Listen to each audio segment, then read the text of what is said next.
सत साहिब बंदी छोड़ सतगुरु रामपाल जी भगवान की जय हो। परमपिता परमात्मा सारी सृष्टि के रचनहार, कुल मालिक, असंख्य ब्रह्मांडों के स्वामी, तीनों लोकों में प्रवेश करके सबका भरण पोषण करने वाले जगत गुरु संत शिरोमणि सतगुरु रामपाल जी परमेश्वर जी के चरण कमल में आज दिनांक 22 जून 2022 को हम सभी सत्सेवक भाई बहनों की तरफ से कोटि कोटि सादर दंडवत प्रणाम। और आप सभी वीडियो देख रहे भाई बहनों को हम सभी की तरफ से प्यार भरा सत साहिब। पुण्यात्माओं, एक बार फिर से परमपिता परमेश्वर सतगुरु रामपाल जी भगवान ने हम सभी आत्माओं के ऊपर छोटी सी साथ संगति की दया बख्शी है। घंटे भर हम परमपिता परमेश्वर की साथ संगति में बैठेंगे, मालिक की महिमा करेंगे, ज्ञान आधार से कुछ चर्चाएं करेंगे ताकि हमारा विश्वास भक्ति मार्ग पे और ज़्यादा दृढ़ हो। तो फिर हम सभी भगत भाई बहन बैठे हैं, नेपाल से भाई बहन बैठे हुए हैं, लास्ट में दास की माता जी बैठी हुई है, पीछे खिमकला बहन है नेपाल से, कमला बहन है नेपाल से, अंशिका दासी है, अपने कजोड़ भगत जी हैं, पीछे संतोष भगत जी हैं, आगे अपने दर्शनदास भगत जी हैं, पीछे ललित भगत जी हैं नेपाल से, खेमराज भगत जी हैं और डिलीराम भगत जी हैं नेपाल से। तो दया परमपिता परमात्मा की और साथ संगति करने का या रखवाने का केवल एक ही मकसद होता है कि जितना जल्दी हो सके और जितना ज़्यादा हो सके हम सतगुरु रामपाल जी भगवान को भगवान मान के, क्योंकि भगवान तो वे हैं ही, लेकिन हमारी जो अल्प बुद्धि है वो काल प्रेरित होने के चलते अभी उन्हें परमेश्वर के रूप में स्वीकार नहीं कर पा रही है। तो जितना जल्दी हो सके उतना उस विनाशकारी समय से पहले पहले हम परमेश्वर को परमेश्वर मान के और मर्यादा में रह के उनकी भक्ति करें, ताकि आने वाले विनाशकारी समय में हम परमेश्वर की आंखों के सामने अकाल मौत का शिकार ना हो। और परमेश्वर जो पहले से दुखी हैं हम लोगों की रहनी करनी से, 650 साल पहले परमेश्वर को हमने दुखी करके भेजा था मगर से, और अब की बार ये बिचली पीढ़ी है। हालांकि अब की बार परमेश्वर को दुखी करके नहीं भेजा जाएगा। हाँ, ये है कुछ मंदबुद्धि लोग अपनी अज्ञानता के चलते, अपनी नासमझी के चलते परमेश्वर को परमेश्वर ना मान के वे स्वयं यहाँ से दुखी होके जा सकते हैं, लेकिन इस बिचली पीढ़ी में परमेश्वर की विशेष आत्माएं जो साथ संगत से जुड़ी हुई हैं वो उन्हें दुखी होकर नहीं जाने देंगी। और समय का तो विनाशकारी होना लाजमी है, इसमें कोई संशय नहीं है। प्राकृतिक उथल पुथल धरती पे शुरू हो चुकी हैं, 2021 से उसकी शुरुआत भी हो चुकी है। और आज की एक लेटेस्ट न्यूज़ है 22 जून 2018 की, यह अफ़गानिस्तान से एक न्यूज़ आई है। आज अफ़गानिस्तान में 6.3 रिएक्टर का भूकंप आया, यानी बहुत ही ज़्यादा तेज़ गति होती है 6.3। और भविष्य वक्ताओं ने कह रखा कि 9 से 10 रिएक्टर तक के भूकंप आएंगे, धरती हिल जाएगी। और आज अफ़गानिस्तान में जो भूकंप आया है उसमें अभी शाम तक की जो न्यूज़ है उसमें तकरीबन 3000 तक लोग जो है वो मर चुके हैं।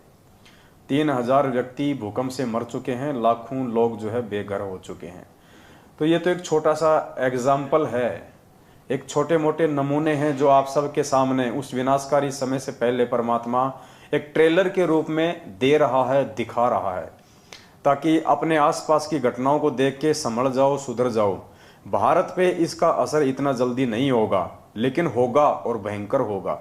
लेकिन उससे पहले भारत के सीमावर्ती जो देश हैं या अन्य जो देश हैं वहाँ पे विनाश का समय पहले आएगा, जल्दी आएगा, ताकि भारत वालों को फिर भी संभलने का मौका मिले, भगत समाज को फिर भी उन घटनाओं को देख के संभलने का मौका मिले कि हम कहाँ और किस गफलत में जी रहे हैं।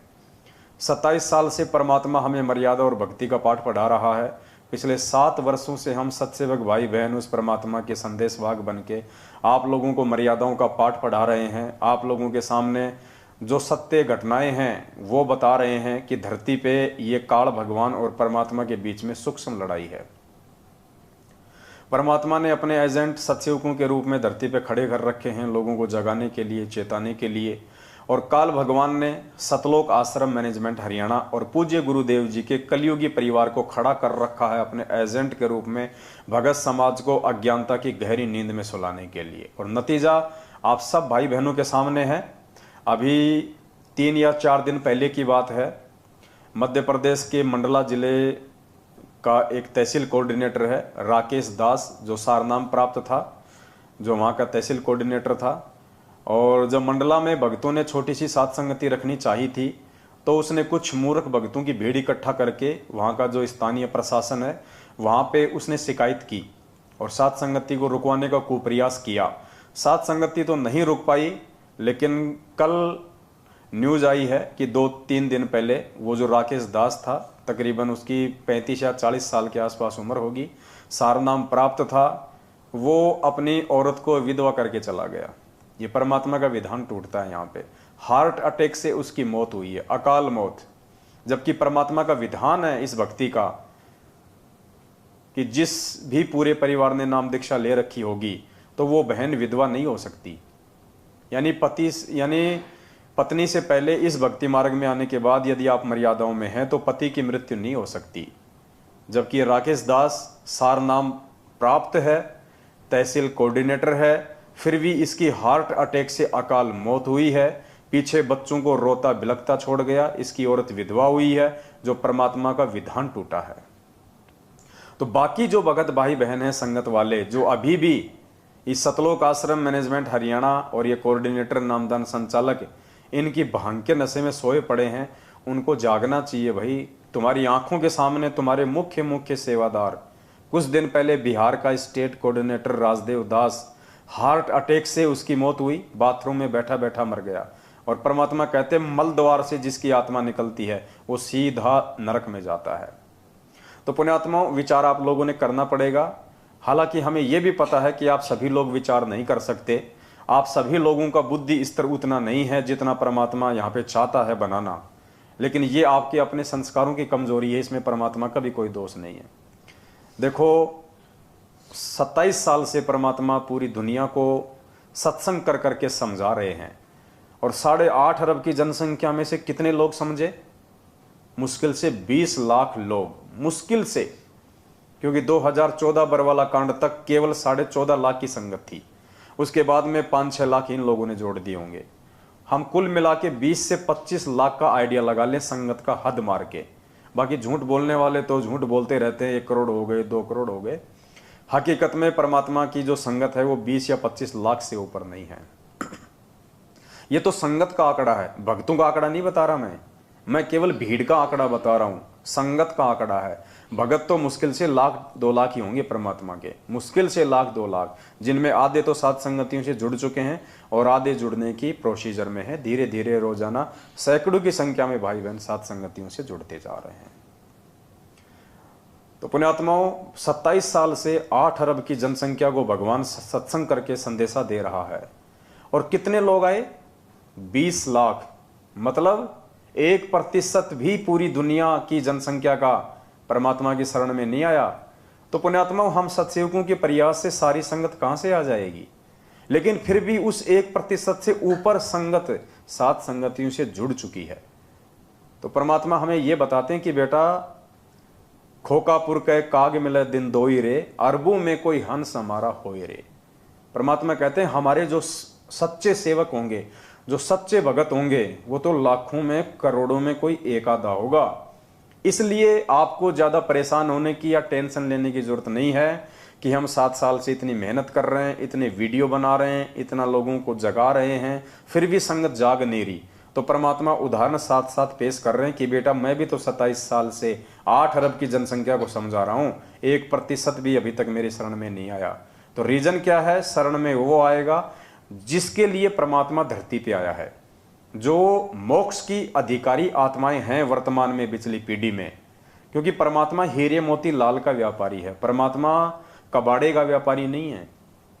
हालांकि शरण में तो चाहे पूरी दुनिया आ जाओ परमात्मा के, लेकिन वो शरण में आना नहीं होता है। परमात्मा कहते हैं ताते सतगुरु शरणा लीजे, कपट भाव जिन दूर करीजे। जो अपने मन से राग द्वेष छल कपट निंदा चुगली चोरी जारी स्वार्थ इन सब को दूर कर देता है, वो सतगुरु की शरण में माना जाता है, समझा जाता है। ऐसे नाम दीक्षा लेके हाथ में धागा बांध के गले में लॉकेट टांग के और फिर बाहर जाके चोरियां करते हैं, बाहर जाके शराब पीते हैं, उल्टे काम करते हैं, माता बहनों को छेड़ते हैं, रमेणियां कर करके 2-2 बच्चे पैदा करके उनको छोड़ रहे हैं, वो परमात्मा की शरण में नहीं है। वो आप और हमारी नज़र में भगत हैं, लेकिन परमात्मा की नज़र में वो भगत नहीं है। तो पुण्यात्माओं, बार बार हम आप सभी भगत भाई बहनों से यही प्रार्थना करते आ रहे हैं, आज भी कर रहे हैं, और परमात्मा ने दया बख्शी तो आगे भी करते रहेंगे।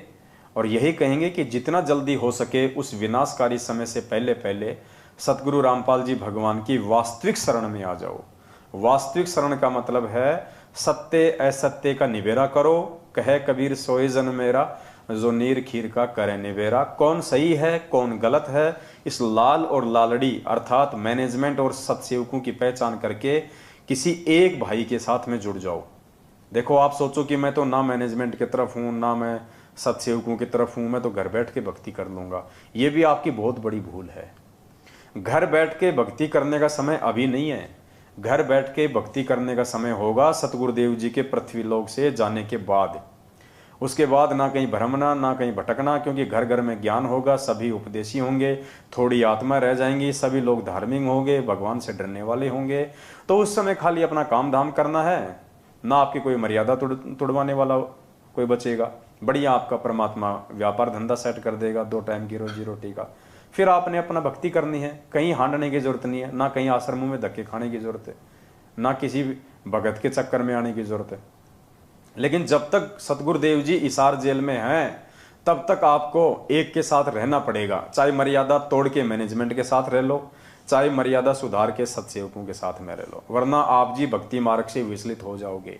आप इस मार्ग से कोसों दूर हो जाओगे। कब काल भगवान आपके अंदर कुप्रेरणा करके धीरे धीरे परमात्मा कहते हैं ना, जैसे कोई तालाब है जल से भरा हुआ है, और जब गर्मी का महीना होता है तो धीरे धीरे वो पानी डाउन होता चला जाता है, और डाउन होते हुए का निशान भी दिखाई नहीं देता। तो काल आपके अंदर ऐसी कुप्रेरणा कर देगा, धीरे धीरे आप इस भक्ति और भगवान से दूर हो जाओगे, यदि आप किसी एक से ना जुड़े तो। और दोनों में से फायदा किसके साथ जुड़ने का है, ये डिसीजन आपने स्वयं करना है। तो कहने का मतलब है उस विनाशकारी समय की शुरुआत हो चुकी है भाई। ये पूरा मामला 2-4 साल का है, 2028 तक का ये बता रखा है भविष्य वक्ताओं ने। लेकिन ये 24-25 का जो आंकड़ा है ना, ये बहुत ज़्यादा खतरनाक है। आने वाला साल 1.5 साल है ना, वो बहुत ज़्यादा खतरनाक है। और वैसे तो कोई भरोसा नहीं अब समय का। जिस प्रकार से दुनिया वालों ने परमात्मा को दुखी कर रखा है, नाराज कर रखा है, परमात्मा को रिजेक्ट करके जेल में बैठा रखा है, दुनिया ने तो अपने सिर के ऊपर नंगी तलवार लटका रखी है कच्चे धागे से। कभी भी टूट सकती है, कोई भरोसा नहीं है, अगले पल कुछ भी हो सकता है यहाँ पे। ये तो परमेश्वर की मेहर समझो कि परमात्मा भगत समाज को और दुनिया वालों को एक मौका दे रहे हैं कि जितना हो सके मेरी आत्माएं और काल के जाल से बाहर निकल के मेरी शरण में आ जाएं, तो उनका बचाव हो जाए। बस इतना ही देर है, बाकी तो दुनिया का विनाश हुआ पड़ा है, कोई बचाने वाला नहीं है। क्योंकि बचाने वाले को ही हमने रिजेक्ट कर दिया, तो बचाएगा कौन। तो अफगानिस्तान में जो भूकंप आया है, उससे ये आइडिया लगाया जा सकता है कि विनाश की ये शुरुआत है, और धीरे धीरे कब और कैसे ये चारों तरफ फैल जाएगा आप लोगों को पता भी नहीं चलेगा। पृथ्वी की धुरी चेंज हो चुकी है, आपको पता है। वैज्ञानिकों ने अभी नीचे की जो प्लेटें हैं, जो उनका अन्वेषण किया है, उससे पता चला है कि जो भारत देश है, धीरे धीरे वो यूरोप की तरफ नीचे से वो खिसक रहा है। अर्थात पूरी पृथ्वी की धुरी चेंज हो जाएगी, संतुलन बिगड़ जाएगा, जिसके चलते भयंकर भूकंप आएंगे और सुनामियां आएंगी, बाढ़ आएंगी, मतलब बहुत भयंकर आपदाएं आएंगी। अब सोचो उस समय पुण्यात्माओं, ये ना सोचना कि गुरुजी बचा लेंगे। बचाएंगे तो गुरुजी, लेकिन बचाएंगे किसको? उसको बचाएंगे जो आज गुरुजी का बन के दिखाएगा, जो आज परमात्मा का बन के दिखाएगा। हम बात बात पे प्रार्थना कर लेते हैं, गुरुजी दास पे दया करो, गुरुजी मेहर करो, गुरुजी दास की रक्षा करना, लेकिन तुमने तो प्रार्थना कर ली, लेकिन परमात्मा भी तो चेक करेगा ना कि ये रक्षा के लायक है या नहीं है। परमात्मा भी तो चेक करेगा ना 27 साल से मैंने जो ज्ञान दिया है ये उस ज्ञान को आधार बना के चल रहा है या ये मेरे परिवार की चापलूसी और देखा देखी में चल रहा है। परमात्मा चेक करेगा कि ये भगत कितना मर्यादा में है, कितना मर्यादा में नहीं है। उसके बाद गुरुजी रक्षा करेगा। गुरुजी आपके बाप का नौकर नहीं है, जो आप कहोगे वैसा गुरुजी कर देगा। तो पुण्यात्माओं, प्रार्थना है समय रहते साथ संगतियों से जुड़ जाओ। देखो, हम भी आपके भाई बहन ही हैं। अगर हम आपके दुश्मन होते या हम जिस प्रकार से हमारे को एक खलनायक के रूप में पेश कर दिया गया है संगत में इन मैनेजमेंट वालों के द्वारा अपने धार्मिक धंधे के लिए, कि कहीं जनता को सच्चाई पता ना चल जाए भगत समाज को, और हमारा ये ज्योति पाठ और दान का धंधा बंद ना हो जाए, ये रक्तदान और देह दान का धंधा बंद ना हो जाए, ये फर्जी आश्रम के लिए जमीन दान करवाने का धंधा बंद ना हो जाए। इन्होंने जिस प्रकार से हमारे को खलनायक बना के पेश कर रखा ना संगत में, तो इनका तो ये मजबूरी है करना, क्योंकि इनका तो वरना ये धंधा चौपट हो जाएगा। आप लोगों की क्या मजबूरी है? आपकी बुद्धि भी क्यों ऑफ हो रही है? अरे हम अगर आपके दुश्मन होते, हम यदि इस परमात्मा के दुश्मन होते, हमें यदि ये मार्ग अच्छा नहीं लगता तो हम क्यों पड़े इस मार्ग में? हमें क्या स्वार्थ है इस मार्ग में पड़े रह के 3 टाइम की आरती करने का, भक्ति करने का, और आप जैसे मंद बुद्धि लोगों को समझाने के लिए अपना खोपड़ा खराब करने का? अरे गुरुद्रोही कौन होता है? गुरुद्रोही वो होता है जिसको गुरु जी से कोई मतलब ही नहीं होता, जिसको गुरु की संगत से कोई मतलब ही नहीं होता, वो होता है गुरुद्रोही। यानी बिल्कुल गुरु जी के विपरीत। तो आज तक है कोई ऐसा शब्द हमारे मुख से निकला हो किसी भी भाई बहन के, साथ संगत वालों के, जो गुरु जी के विपक्ष में हो? या ऐसा कोई हमारा वो कर्म है आज तक का जिससे कि गुरु जी की बदनामी हो, लोग गुरु जी को भला बुरा कहें, लोग गुरु जी की निंदा चुगली करें? जबकि मैनेजमेंट वालों के लाख कर्म हम आपको गिना दें, गुरु जी के परिवार के सैकड़ों कर्म हम आपको गिना दें, जिनकी वजह से आज दुनिया संत रामपाल जी को गालियां दे रही है।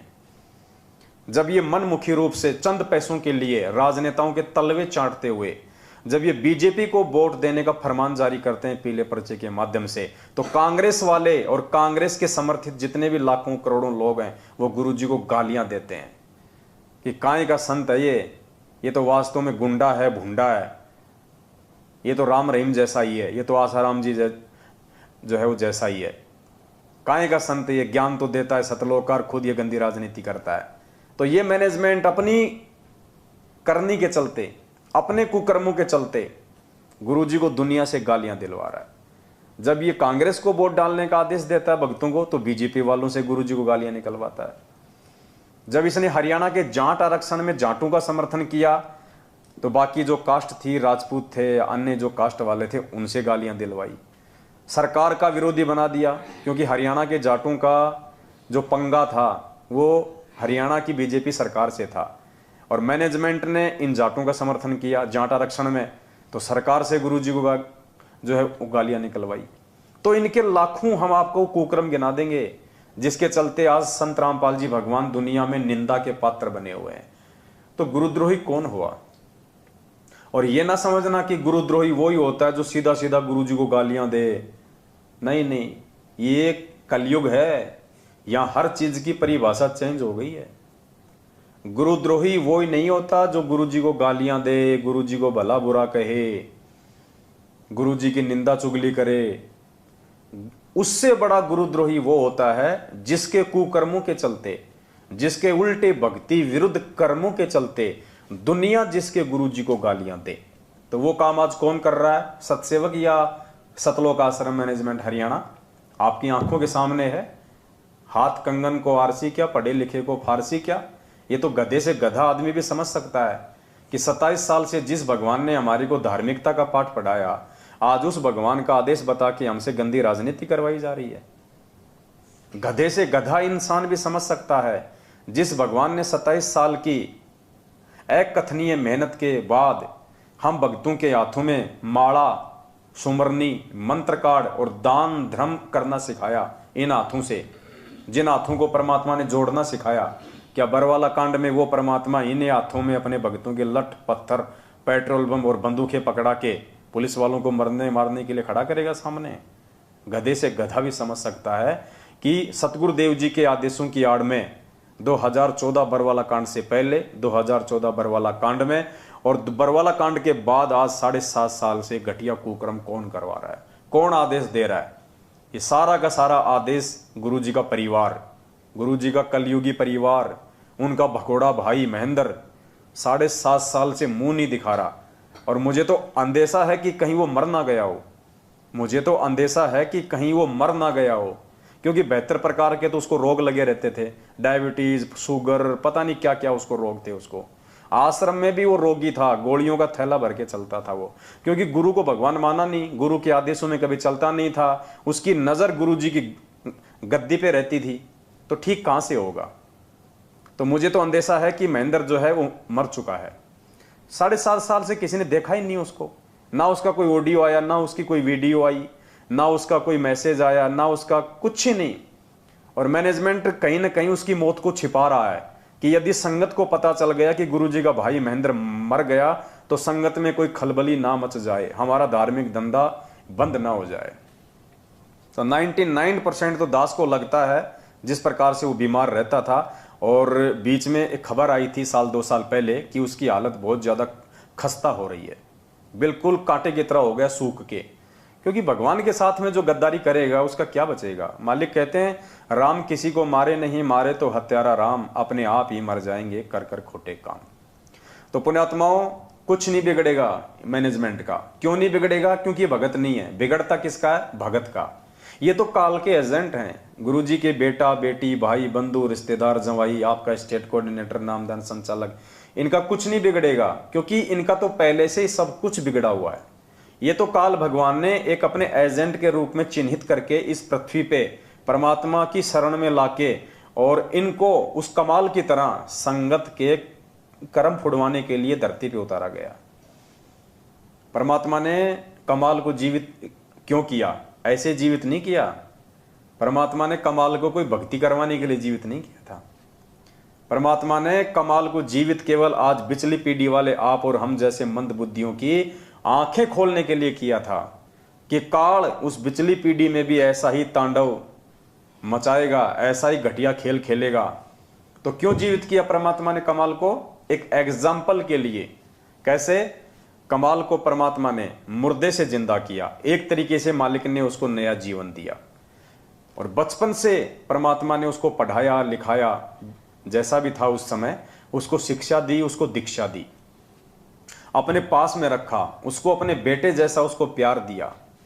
और आगे चल के वो कमाल गुरुद्रोही हुआ, परमात्मा की संगत को ले डूबा, मनमुखी रूप से वो गुरु बन के बैठ गया। गालियां तो उसने भी नहीं निकाली थी कभी परमात्मा को, राग द्वेष तो वो भी नहीं करता था इतना, निंदा चुगली तो कभी उसने भी नहीं की कबीर साहिब की, फिर भी वो गुरुद्रोही कहलाया।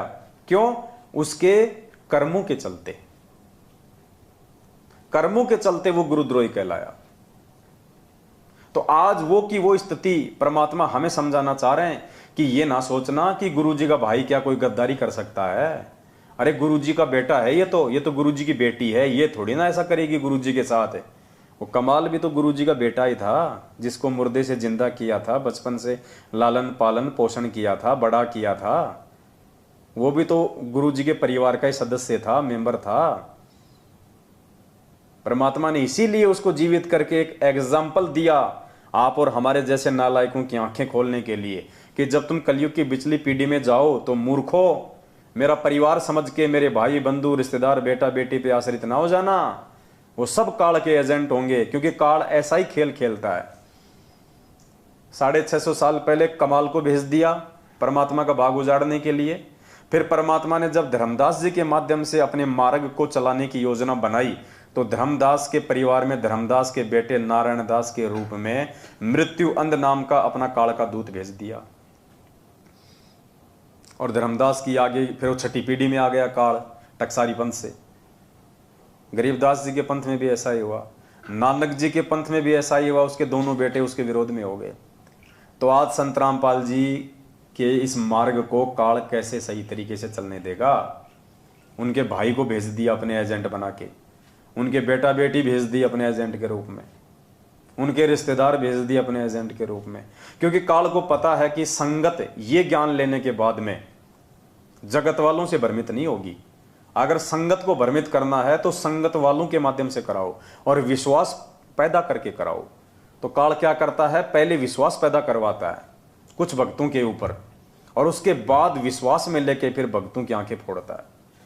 तो ये गुरुजी का जो परिवार है ना, जिसके विषय में परमात्मा ने बहुत बार गहरी गहरी बातें बोल रखी हैं संगत में, यानी दुनिया का पहला संत है संत रामपाल जी महाराज, पहला संत जिन्होंने सार्वजनिक तौर पे सत्संग करते हुए लाखों की भीड़ के सामने ये कहा था कि पुण्यात्माओं, मेरे बेटा और बेटियों का नेचर क्या है, उनका व्यवहार क्या है।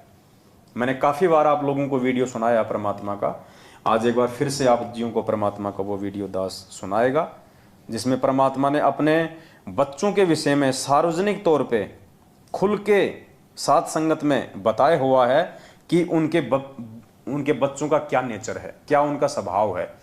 इस सत्संग में परमात्मा कह रहे हैं कि इस दास की 4 संतान थी। परमात्मा शब्दों पे ध्यान देना, गुरुदेव क्या कह रहे हैं, इस दास की 4 संतान थी, जबकि जीवित तो आज भी हो चारों। फिर गुरु जी ये क्यों कह रहे हैं कि थी, क्योंकि परमात्मा ने उनको रिजेक्ट कर दिया। परमात्मा कहते हैं साधु शब्दां परखिए और दुख पड़े घरनार, सूरवीर जद जानिए जब रण बाजे तलवार। तो संत और साधु की पहचान वो क्या कहना चाह रहे हैं, क्या संकेत कर रहे हैं, उनके शब्दों से होती है। तो परमात्मा कह रहे हैं वर्तमान में 2008 का सत्संग है ये, और उनकी चारों जो औलाद हैं, 2 बेटे 2 बेटियां, मंजू, अंजू, वीरेंद्र और मनोज, चारों अभी जिंदा हैं, इसी धरती पे हैं काल के एजेंट के रूप में। फिर भी गुरु जी कह रहे हैं कि मेरी 4 संतान थी यानी अब नहीं है। अब इससे बड़ा संकेत और कौन देगा, लेकिन मूर्ख नहीं समझेंगे, मूर्ख नहीं समझेंगे, क्योंकि परमात्मा कहते हैं जिसकी जितनी बुद्धि उतना दे बताए, उसका बुरा मत मानियो अधिक कहां से लाए। लेकिन समझदार भगत इन संकेतों को समझ के और सावधान हो जाते हैं, और आज साथ संगत से जुड़े हुए लाखों भाई बहन इन संकेतों को समझ के अपने आत्म कल्याण की ओर आगे बढ़ रहे हैं, ना कि बाकी संगत की तरह चापलूसी और जो है आधीनता को स्वीकार किए हुए हैं। सुनिए परमात्मा के मुख कमल से उनके बच्चों के विषय में।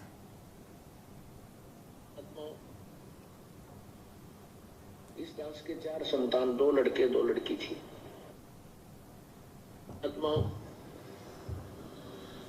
इस दास के 4 संतान, 2 लड़के 2 लड़की थी। यदि ये दास नींद और छोड़ रह जाता, अब मुझे पता है बड़ी कितने की खातिरदारी करूं, खूब पता है मुझे वो क्या नेचर है उनका, कैसा उनका स्वभाव, क्या करते। अब परमात्मा के चरणों में आया हूं, मेरे लाखों चेले बेटा बेटी हो गए, और एक को कहता हूं जल जाना, 10 खड़े हो जाते हैं। ये क्या कारण है? क्योंकि मैंने परमात्मा की भक्ति का रटना लाई, और उस भक्ति की शक्ति से बच्चों में इतनी श्रद्धा बन गई, जब हाथों पर रखो अपने गुरुदेव को, अपने पिता को।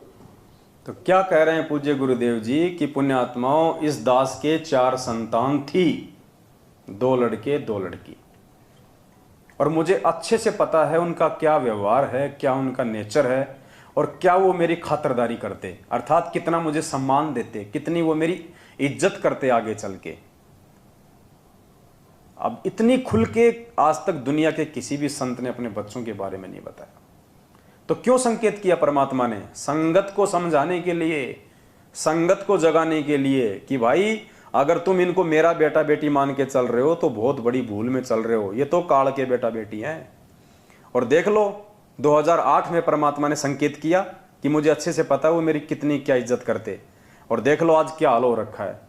2014 इन्हीं लोगों के कुकर्मों ने बरवाला कांड करवाया और परमात्मा को जेल में बिठवा दिया।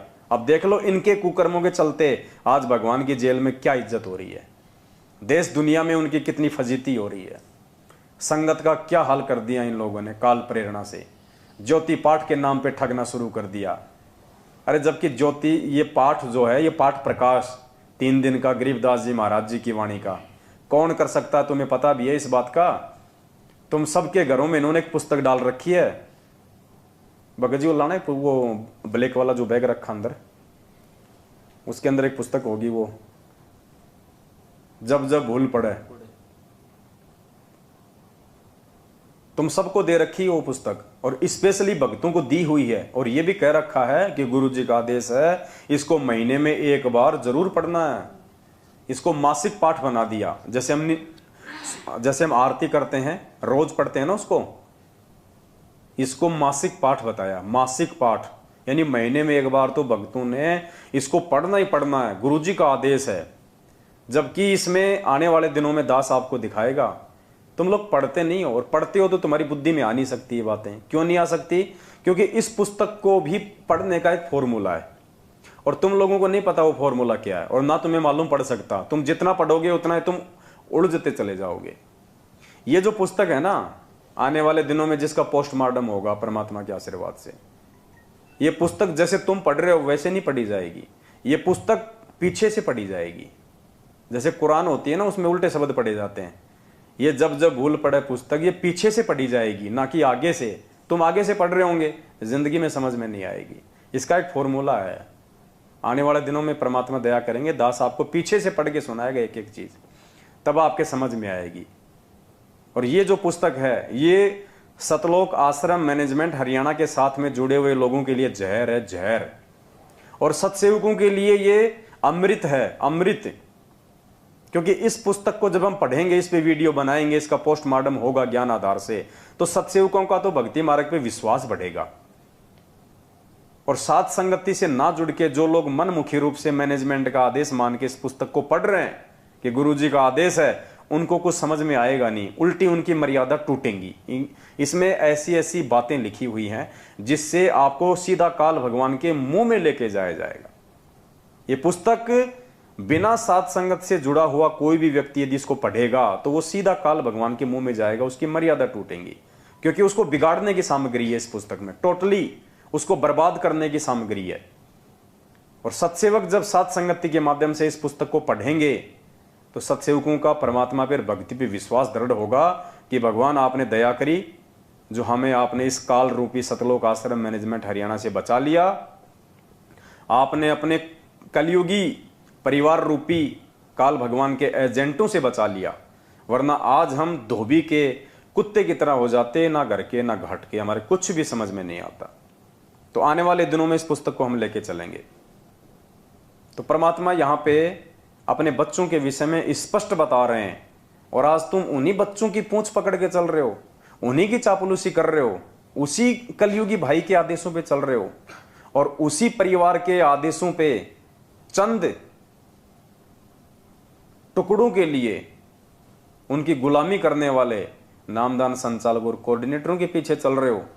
भाई बुद्धि भ्रष्ट हो चुकी है। परमात्मा कुछ भी बचाव नहीं करेगा अगर समय रहते आंखें नहीं खोली और साथ संगति से नहीं जुड़े तो। अरे परमात्मा कहते हैं, कहे कबीर सोए जन मेरा, जो नीर खीर का करे निबेरा। अरे सत्य असत्य को देखना, जांचना, परखना भगत का प्रथम कर्तव्य है। तुम्हें किस मूर्ख ने बहका दिया, तुम्हें किस पागल ने कह दिया कि पवनदास का वीडियो देखोगे तो तुम जो है तुम्हारा नाम खंड हो जाएगा। ये किसी मूर्ख व्यक्ति की सोच है, घटिया व्यक्ति की, जिसका अपना स्वार्थ होगा। वो कह सकता है, परमात्मा नहीं कह सकते। परमात्मा ने तो कह रखा कि कहे कबीर सोए जन मेरा, जो नीर खीर का करे निबेरा। अब नीर खीर यानी दूध और पानी, दूध और पानी को आपस में मिक्स कर दिया हो, और उसको यदि कोई छान के, कोई परख के, कोई ऐसी कोई विधि हो जिससे वो दूध को अलग कर दे, पानी को अलग कर दे। परमात्मा कहते हैं मेरा सच्चा भगत तो वो है, चाहे झूठ और सांच को आपस में कितना ही मिला दिया जाए, मेरा भगत मेरे ज्ञान से उनमें नीर खीर का निबेरा कर लेगा, निर्णय कर लेगा कि सच क्या और झूठ क्या है। उसके बाद में सत्य का संग करेगा, झूठ को त्याग देगा। उसको बताया भगवान ने हंस। अरे तुमसे तो जगत वाले अच्छे। एक आदमी पढ़ लिख के जज बनता है, कोर्ट में बैठता है, वो क्या करता है? वो जज का काम क्या होता है? निर्णय देना। वो दोनों पक्षों की बातें सुनता है, भले एक उसमें दोषी है और एक उसमें निर्दोष है, वो दोनों की बातें सुनेगा, बड़े धैर्य से सुनेगा, पक्षपात नहीं करता वो। भले उसको 20 तारीख देनी पड़े आगे, जब तक वो जान नहीं लेगा, निर्णय नहीं कर लेगा, वो नीर खीर का निबेरा नहीं कर लेगा कि सही कौन है और गलत कौन है, दोषी कौन है और निर्दोष कौन है, तब तक वो जज निर्णय नहीं देता, उसको कहते हैं जज। और तुम वैसे तो कहते हो कि हमने संत रामपाल जी भगवान से तत्व ज्ञान ले रखा है, हमारे गुरुजी ने हमारे को तत्व ज्ञान दे दिया। अरे गुरुजी ने तो सब कुछ दे दिया, तुमने क्या लिया? सोचो, तुम्हें अगर कोई जज बना दे, तुम भक्तों में से अगर किसी को कोई जज बना दे, नालायको तुम तो सबके घर बर्बाद कर दो, क्योंकि तुम्हारी तो आंखें नहीं है, तुम्हारी तो सही और गलत को फैसला करने वाली बुद्धि नहीं है, तुम तो देखा देखी में चलने वाले हो। तुमको कोई वकील साइड में आके 2 लाख रुपए दे दे, तुम तो आंखें बंद कर लोगे, क्योंकि तुम्हारी तो बुद्धि भ्रष्ट हो रखी है, मैनेजमेंट ने तुम्हारी बुद्धि भ्रष्ट कर रखी है। तुमसे अच्छा तो वो जगत वाला आदमी है जो कम से कम दोनों पक्षों की बातें सुनता है और उसके बाद में वो निर्णय किस आधार से करता है। वो अपने आधार से निर्णय नहीं करता, वो दोनों पक्षों की बातों को फिर कानून की किताब से मिलाता है, संविधान से मिलाता है, और संविधान के अंतर्गत जो दोषी होगा उसको दोषी करार देगा, जो निर्दोष होगा उसको निर्दोष करार देगा।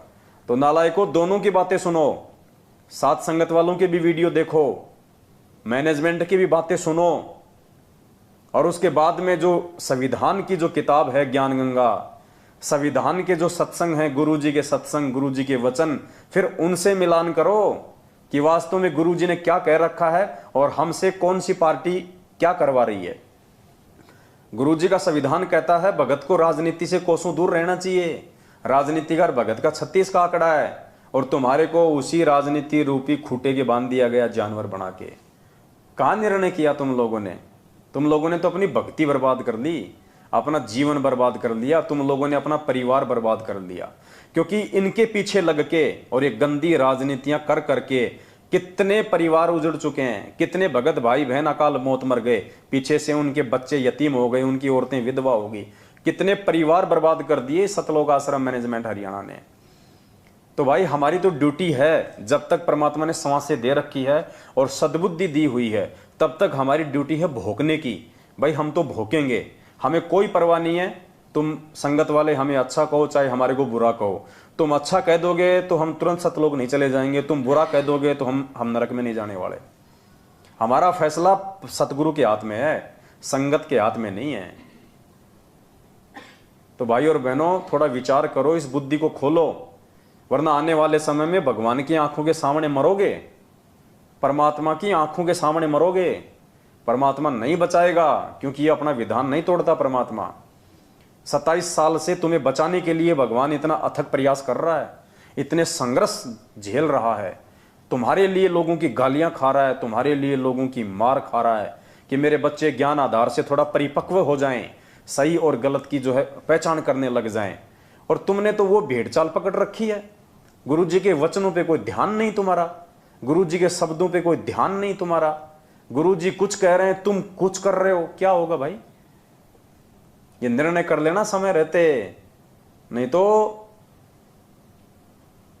बहुत ज्यादा बुरी दुर्गति और दुर्दशा को प्राप्त हो जाओगे, जैसे आए दिन हो रहे हैं।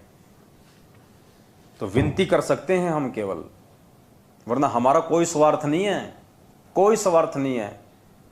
अरे कम से कम देख तो लो एक बार, हम लोग बोल क्या रहे हैं, हम लोग कह क्या रहे हैं।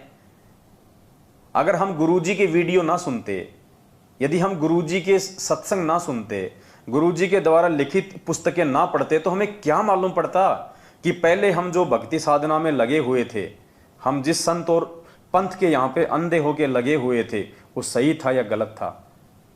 और अगर हिम्मत करके गुरुजी के वीडियो देख लिए तो आज सही राह पे चल रहे हैं ना, नहीं तो नरक की राह पे जा रहे थे। तो कम से कम एक बार देख लो सही क्या है और गलत क्या है। गुरुजी ने कौन से सत्संग में मना किया? परमात्मा ने तो हमेशा यही कहा है कि दूसरे के पैकेट में रखी हुई वस्तु को जब तक खोल के नहीं देखोगे तुम्हें मालूम क्या पड़ेगा उसके अंदर है क्या, उसमें गोबर भरा है या उसमें शहद है। तो पुण्यात्माओं, थोड़ी हिम्मत करके, और अगर तुम्हें भय है कि नामखंड हो जाएगा तो कोई बड़ी बात नहीं, एक बार नामखंड कर लो, अरे फिर से शुद्ध करवा लेना। तुम्हें कौन सा गंगा जी में जाके स्नान करना पड़ेगा? गली गली में इन्होंने फर्जी नामदान के अंदर खोल रखे हैं, अगर खंड भी हो जाए तो शुद्ध करवा लेना। और वैसे भी तुम कौन से शुद्ध हो? एक भी आदमी शुद्ध नहीं है संगत में, एक भी। एक भी भगत ये कह दे कि मैं शुद्ध हूं, कोई शुद्ध नहीं है, सब खंडित है। जिनका बाप जेल में बैठा हो वो कभी भी वो ब्राह्मण नहीं बन सकता, वो पंडित नहीं रह सकता, भगत नहीं रह सकता जिसका बाप जेल में बैठा हो। और तुमसे ज्यादा खंडित तो ये तुम्हारा नाम शुद्ध करवाने वाले हैं। सबसे बड़े खंडित तो इन फर्जी नामदान केंद्रों का जो संचालन कर रहे हैं ना वो है, क्योंकि यही लोग तो तुमसे मर्यादा तोड़वाते हैं, यही लोग तो तुम्हें पीले पर्चे के आदेश बताते हैं, इन्हीं लोगों की तुम गुलामी करते हो। और ये करते हैं ऊपर वालों की गुलामी, मैनेजमेंट की, गुरुजी के परिवार की। तो तुमसे पहले तो तुम्हारे नामदान संचालक और ये कोऑर्डिनेटर लोग हैं, ये खंडित हैं। तो तुम कहां से शुद्ध हो जाओगे? और तुम जैसे लोगों से नाम शुद्ध करवाने वाले कहां से शुद्ध हो जाएंगे? कुछ नहीं, ये तो परमात्मा कहते हैं ना कि वो रमलू वाली और ताई वाली जो कहानी थी, बोले रमलू तने रो लियो, बोले ताई बोले आगे देखे जाना रोए जाना। तो ये हाल करके छोड़ दिया तुम्हारा मैनेजमेंट ने, ना तुम घर के रहे ना तुम घाट के रहे। आज 90% संगत, जो भाई बहन सात संगत से नहीं जुड़े हुए हैं, धोबी के कुत्ते जैसी हालत है उनकी, भले ही वो शर्मा शर्मी में किसी को ना बताओ। और अच्छी आत्मा है वो जो लोग समय रहते समझ गए, और आज भी धीरे धीरे समझते जा रहे हैं, लेकिन समय ज्यादा नहीं है। आगे का समय समझने समझाने का नहीं रहेगा, कुछ नहीं। जब आपत्ति आएगी, पूरे संसार पे विपत्ति आएगी, विनाश का समय शुरू होगा, तो तुम्हारे TV, radio, internet, mobile, WhatsApp, YouTube, mobile सब बंद हो जाएंगे। घर में घुसे रहोगे जैसे कोरोना के समय 2 महीने तुम घर के बाहर नहीं निकल सकते थे। फिर कहां जाओगे? कहां से विश्वास पैदा करोगे? कहां से दृढ़ता लाओगे? ये दृढ़ता उस समय उन आत्माओं में रहेगी, ये विश्वास परमात्मा उन आत्माओं में प्रकट करेगा जो आज सात संगतियों से जुड़ के 5 यज्ञ की खीर खा रहे हैं, अपने गुरु को भगवान मान के भोग लगा रहे हैं, भक्ति कर रहे हैं, मर्यादाओं में रह के और परमात्मा के मार्ग पे चल रहे हैं। उन आत्माओं को दृढ़ता मिलेगी, उन आत्माओं के साथ में उस समय सतगुरु रामपाल जी भगवान रहेंगे। तुम जैसे राजनीति करने वालों के साथ में तो काल भगवान भी अपना नाता तोड़ लेगा। खैर तुम्हारी मर्जी, हमारा तो काम है भाई बताने का, समझाने का। हम तो अपना जो फर्ज है वो पूरा हम करेंगे, बाकी आप भाई बहनों की अपनी अपनी अपनी समझ है। तो एक शब्द है परमात्मा का, पूज्य गुरुदेव जी के द्वारा लिखा हुआ है।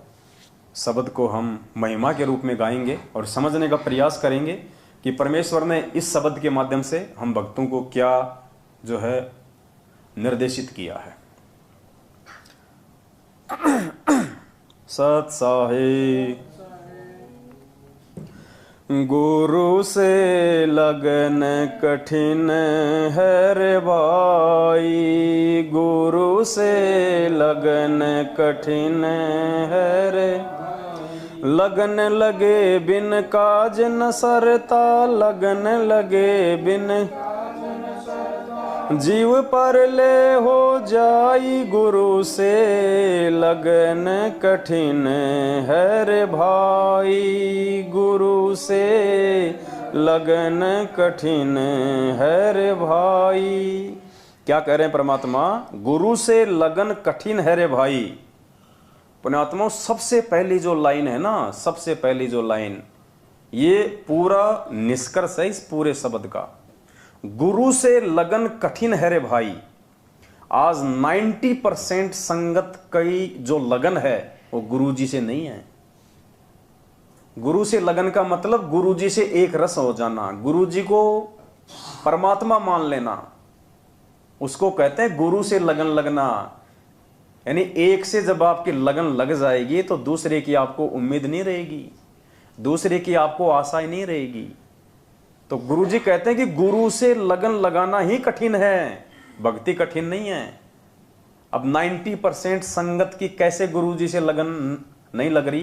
क्योंकि जिन जिन लोगों ने ये 14 जून 2022 को एक कागज की फोटो के साथ में लगन लगा के उस काल्पनिक फोटो को अपना भगवान मान के उसका प्रगट दिवस मनाया है, उनकी कहां से गुरु में लगन है? कहां तुम्हारी गुरु में लगन हो गई?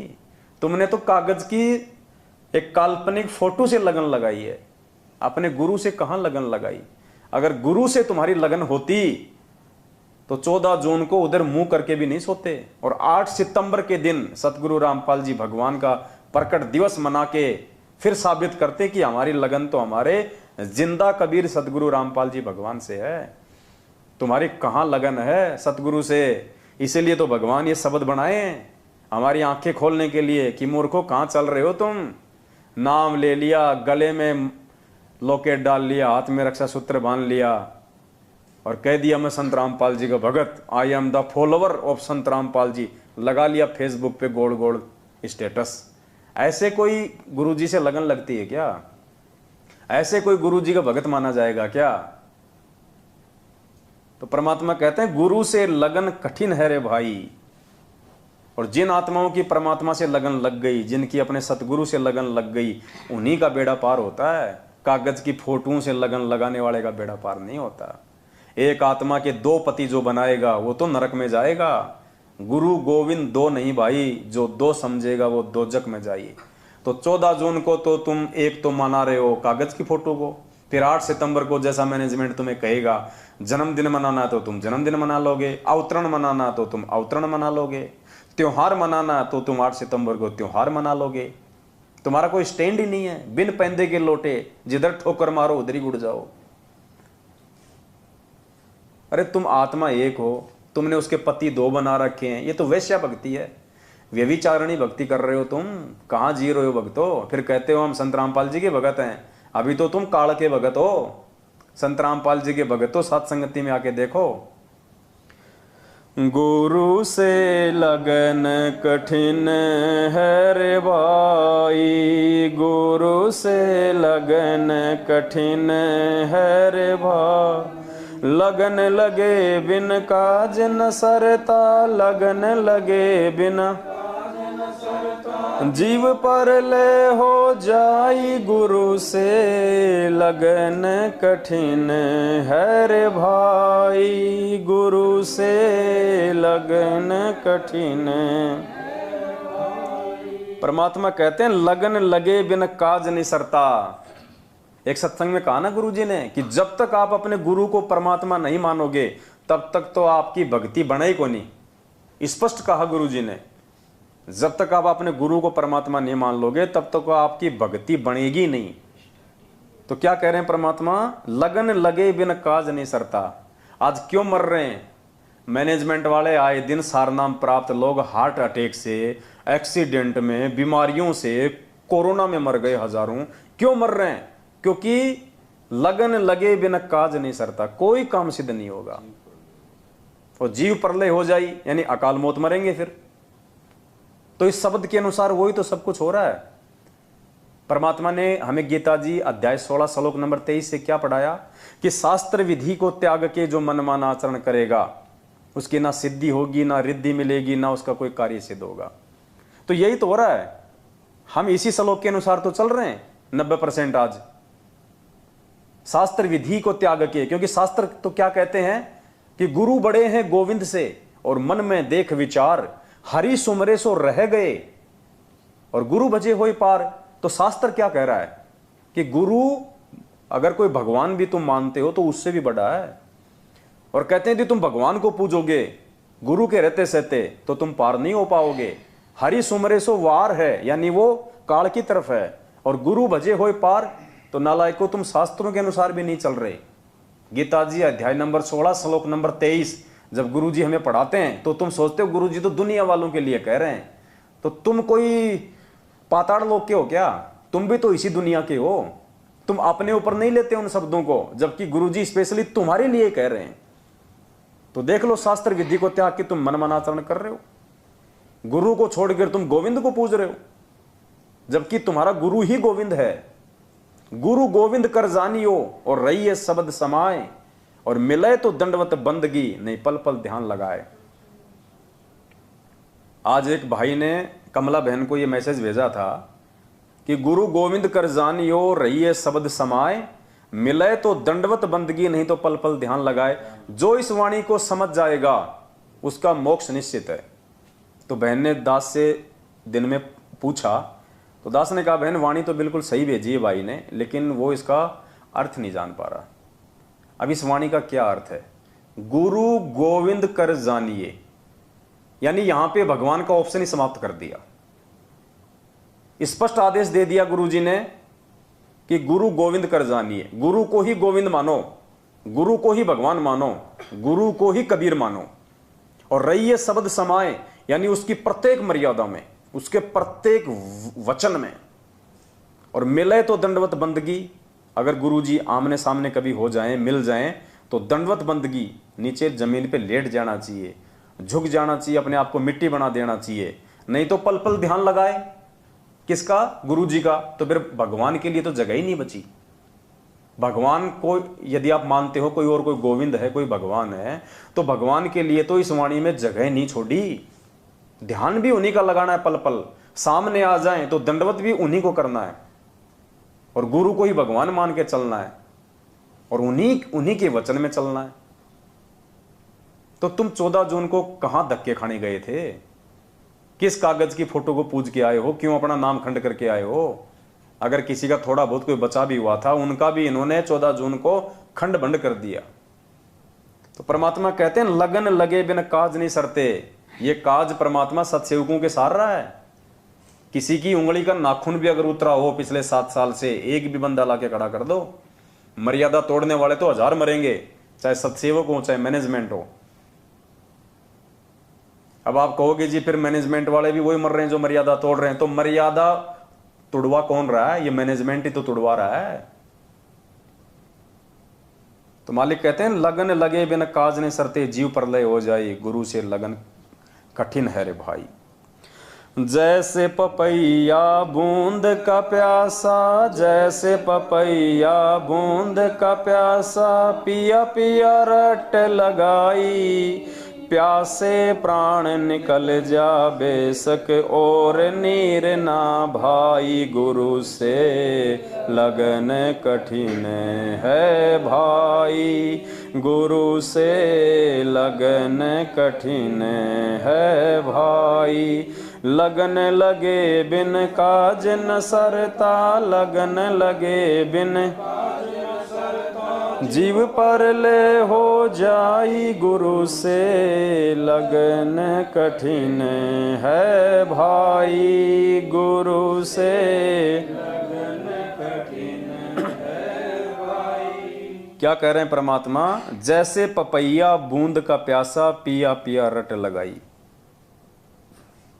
परमात्मा कहते हैं जैसे एक पपैया होता है ना, एक पक्षी होता है, और मालिक कहते हैं जो स्वाति नक्षत्र में जो बारिश होती है ना, वो केवल उस बारिश की बूंद का ही वो जो है वो जल ग्रहण करता है, बाकी जल नहीं पीता वो। चाहे प्यास के मारे वो प्यासा मर जाए, चाहे उसके प्राण निकल जाएं, अगर वो पानी पिएगा तो स्वाति नक्षत्र में जो बारिश होती है उसी का जल पिएगा। तो पुण्यात्माओं, यहाँ पे परमात्मा ने पपैया की जगह एक भगत को रखा है, एक साधक को रखा है, और स्वाति नक्षत्र वो परमेश्वर स्वयं, उसका ज्ञान, उसके वचन, उनके आदेश, उनकी वाणी। तो जो सच्चा भगत होगा वो केवल अपने परमात्मा, अपने सतगुरु पर ही आश्रित होगा। सतगुरु के अलावा, यानी उस पपैया के लिए नक्षत्र, मतलब स्वाति नक्षत्र के समय में जो बारिश होती है उसके अलावा चाहे ऊपर से अमृत बरसा दो, वो अपना मुंह नहीं खोलेगा। उस अमृत को भी वो अपने अंदर ग्रहण नहीं करेगा, क्योंकि उसके शरीर की जो व्यवस्था है, उसकी जो प्रकृति है, वो परमात्मा ने वैसी ही बना रखी है। तो पुण्यात्माओं, यहां परमात्मा समझ रहे हैं कि उस पपैया रूपी भगत को यदि आश्रित रहना है, यदि उसको निर्भर रहना है, यदि उसको वास्तव में अपना मोक्ष करवाना है, तो केवल और केवल अपने गुरु भगवान पे ही आश्रित रहना है। अगर वो आदेश की पालना करे तो अपने गुरु भगवान के ही आदेशों की पालना करे। वो अगर किसी की पूजा करे तो केवल अपने गुरु भगवान की ही पूजा करे। अगर किसी के वचन को माने तो केवल अपने गुरु भगवान के वचन को ही माने। और तुम्हारे को तो इन्होंने पपैया से काला कौवा बना दिया। काला कौवा, गुरु जी का तो तुम एक भी आदेश नहीं मानते, और सारे आदेश तुम मानते हो पीले पर्चों के, और पीले पर्चे लिख रहा है मैनेजमेंट। एक भी आदेश इस पीले पर्चे का गुरु जी के ज्ञान से मेल नहीं खाता। अरे आंखें फूट गई है जब तो बात अलग है। अगर आंखें सही हैं तो 27 साल से गुरुजी के सत्संग सुन लो और देख लो, कभी भी गुरुजी ने रक्तदान की बात करी हो?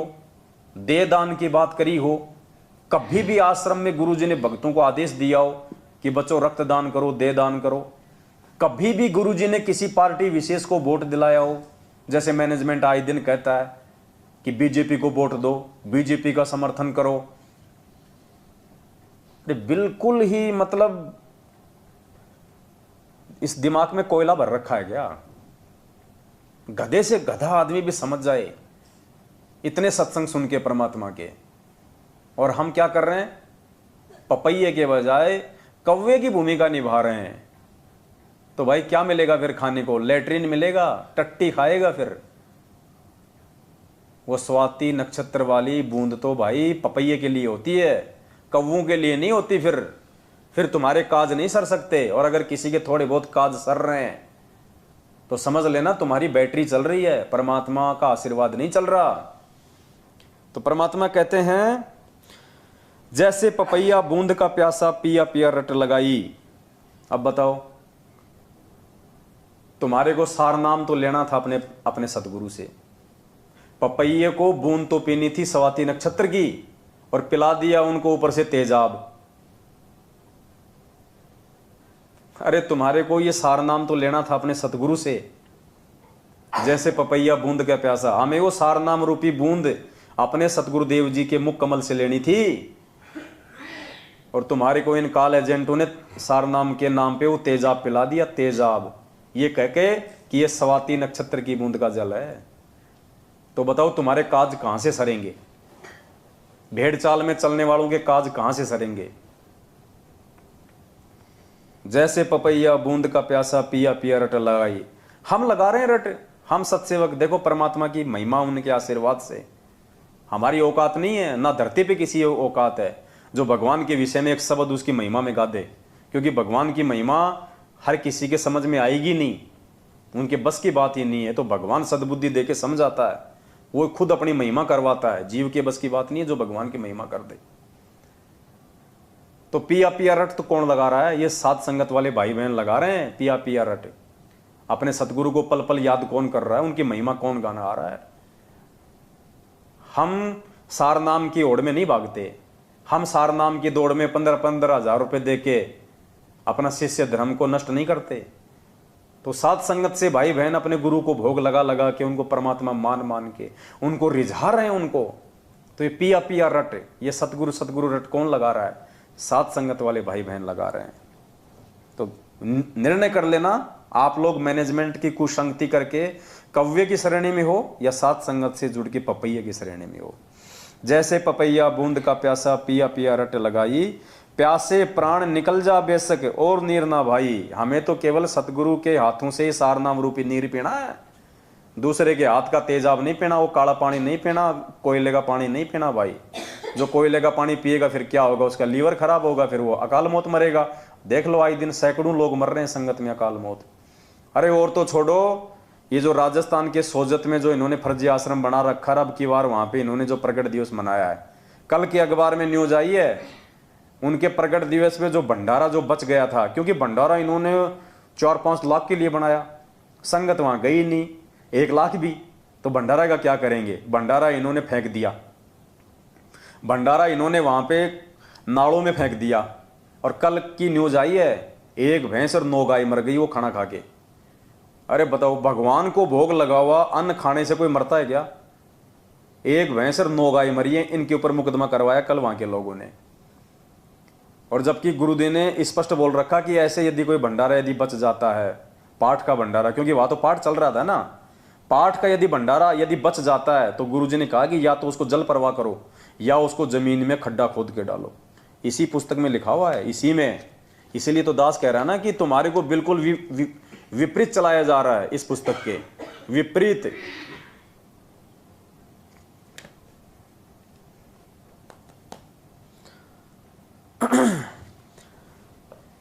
गुरु से लगन कठिन है रे भाई, गुरु से लगन कठिन है रे भाई। लगन लगे बिन काज न सरता, लगन लगे बिन काज न सरता, जीव परले हो जाई। गुरु से लगन कठिन है रे भाई, गुरु से जैसे मिर्गा शब्द सनेही शब्द सुनन को जाई, जैसे मिर्गा शब्द सनेही शब्द सुनन को, शब्द सुने और प्राण दान दे, शब्द सुने और प्राण दान दे, तनिक नहीं बिराई, गुरु से लगन गुरु से लगन कठिन है रे भाई, लगन लगे बिन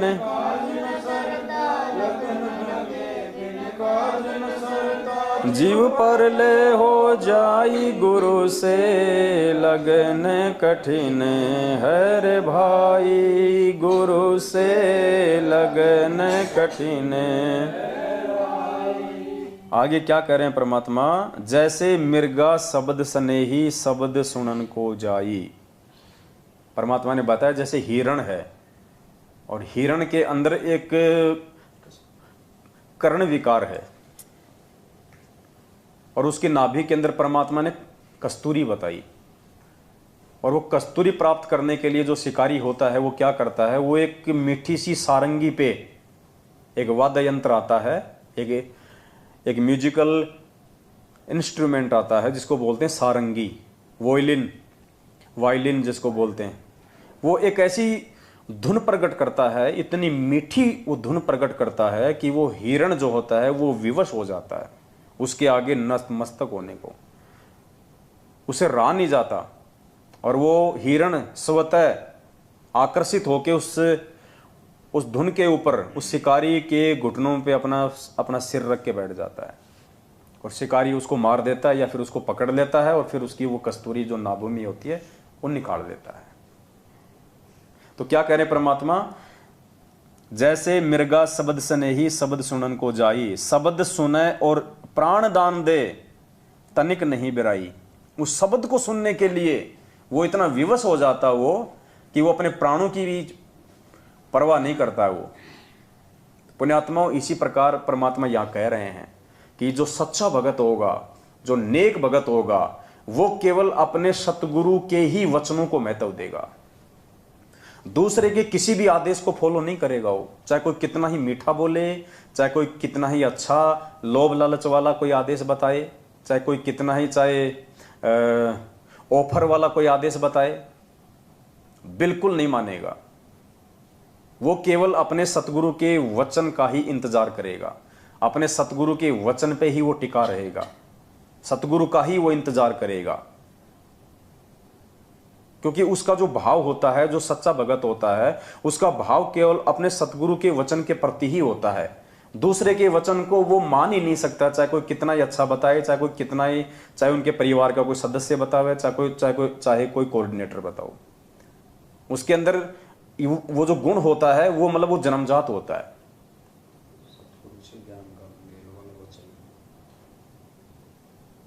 हाँ, यदि कोई बात कोई कह रहा है और वो वचन यदि परमात्मा के वचनों से मेल खाते हैं तो ठीक है, वो स्वीकार्य हैं। जैसे हम कहते हैं बार बार कि भाई ये जो पीले पर्चे हैं, ये जो फर्जी लेटर हैं, ये जो नकली ऑडियो है, ये गुरुजी की है या नहीं है, हम इन चीजों पे नहीं जाते। यदि इनमें कोई बात हमारे गुरुजी के वचनों से मेल खाएगी तो हमारे को स्वीकार्य है, अन्यथा बिल्कुल भी स्वीकार्य नहीं है, भले चाहे गुरुजी ने ही भेजे हों, क्योंकि सच्चे भगत की एक खासियत होती है। अब उस वायलिन या वो जो शिकारी जो वो धुन प्रकट करता है, उससे अच्छी अच्छी धुन तो और भी होती हैं, बहुत ज्यादा होती हैं। वो हिरण उनके ऊपर आसक्त नहीं होता, वो ध्यान ही नहीं देता उस तरफ वो हिरण कि कौन भौंक रहा है। लेकिन जब उसको अपने सतगुरु वाली वो धुन जब उसको सुनाई देगी तो फिर वो जो है मतलब विवश हो जाता है, वहां पे उसको ब्लाइंड फेथ करना पड़ता है। तो पुण्यात्माओं, संगत ने आज क्या किया पिछले 7 वर्षों से, ये पीले पर्ची रूपी मीठी मीठी धुन, ये फर्जी लेटर रूपी मीठी मीठी धुन, ये नकली ऑडियो रूपी मीठी मीठी धुन आप लोगों को काल भगवान की प्रेरणा से ये मैनेजमेंट सुना रहा है और आप लोग इन पे आसक्त हो रहे हो। अरे हम भी तो आपके भाई बहन हैं, हम पे तो इनका कोई असर नहीं होता, हम तो उल्टा इनका पोस्टमार्टम और कर देते हैं कि ये किस व्यक्ति ने भेजा है, किस मनवश और स्वार्थी व्यक्ति के ये विचार हैं। 27 साल से भगवान के विचार सुन के कि हम इतना भी निर्णय नहीं कर सकते कि हमारे गुरुजी ने हमें क्या वचन कहे, हमारे गुरुजी ने भक्ति मार्ग पे हमारे को किस प्रकार से चलने के लिए आदेशित किया है, कि हम इतना भी नहीं जान सकते। साल भर तक टीचर ने पढ़ाया भारत की राजधानी नई दिल्ली, भारत की राजधानी नई दिल्ली, और जब परीक्षा का समय आया और उसमें कोई कहता कि बेटा भारत की राजधानी पंजाब, तो कोई मूर्ख व्यक्ति पंजाब लिखेगा, समझदार नहीं लिखेगा। तो कोई मूर्ख व्यक्ति होगा जो इन पीले पर्चों को गुरुजी का आदेश मान के इस राजनीति का हिस्सा बनेगा और अपने कर्म फोड़ेगा। तो ये जो मिर्गा वाली जो भूमिका है, ये पुण्यात्माओं साथ संगति से जुड़ के सत्सेवक भाई बहन निभा रहे हैं, क्योंकि उन्हें अपने परमात्मा का जो शब्द है, जो परमात्मा की जो वाणी है, परमात्मा की जो धुन है, वो उन्हें याद है। हम केवल अपने परमेश्वर के वचनों पे आकर्षित होते हैं, किसी दूसरे के वचनों पे आकर्षित नहीं होते जो परमात्मा के ज्ञान से मेल ना खाए। तो मालिक कहते हैं, जैसे मिर्गा शब्द स्नेही शब्द सुनन को जाई, शब्द सुने और प्राण दान दे तनिक नहीं बिराई, गुरु से लगन कठिन है भाई। आगे परमात्मा कहते हैं, जैसे सती चढ़े सल ऊपर पिया रहो मन भाई, जैसे सती चढ़े सल ऊपर अग्नि देख डरे ना मन में, अग्नि देख डरे ना मन में, हंस हंस जा जल जाई, गुरु से लगन कठिन, गुरु से लगन कठिन है भाई। लगन लगे बिन काज न सरता, लगन लगे बिन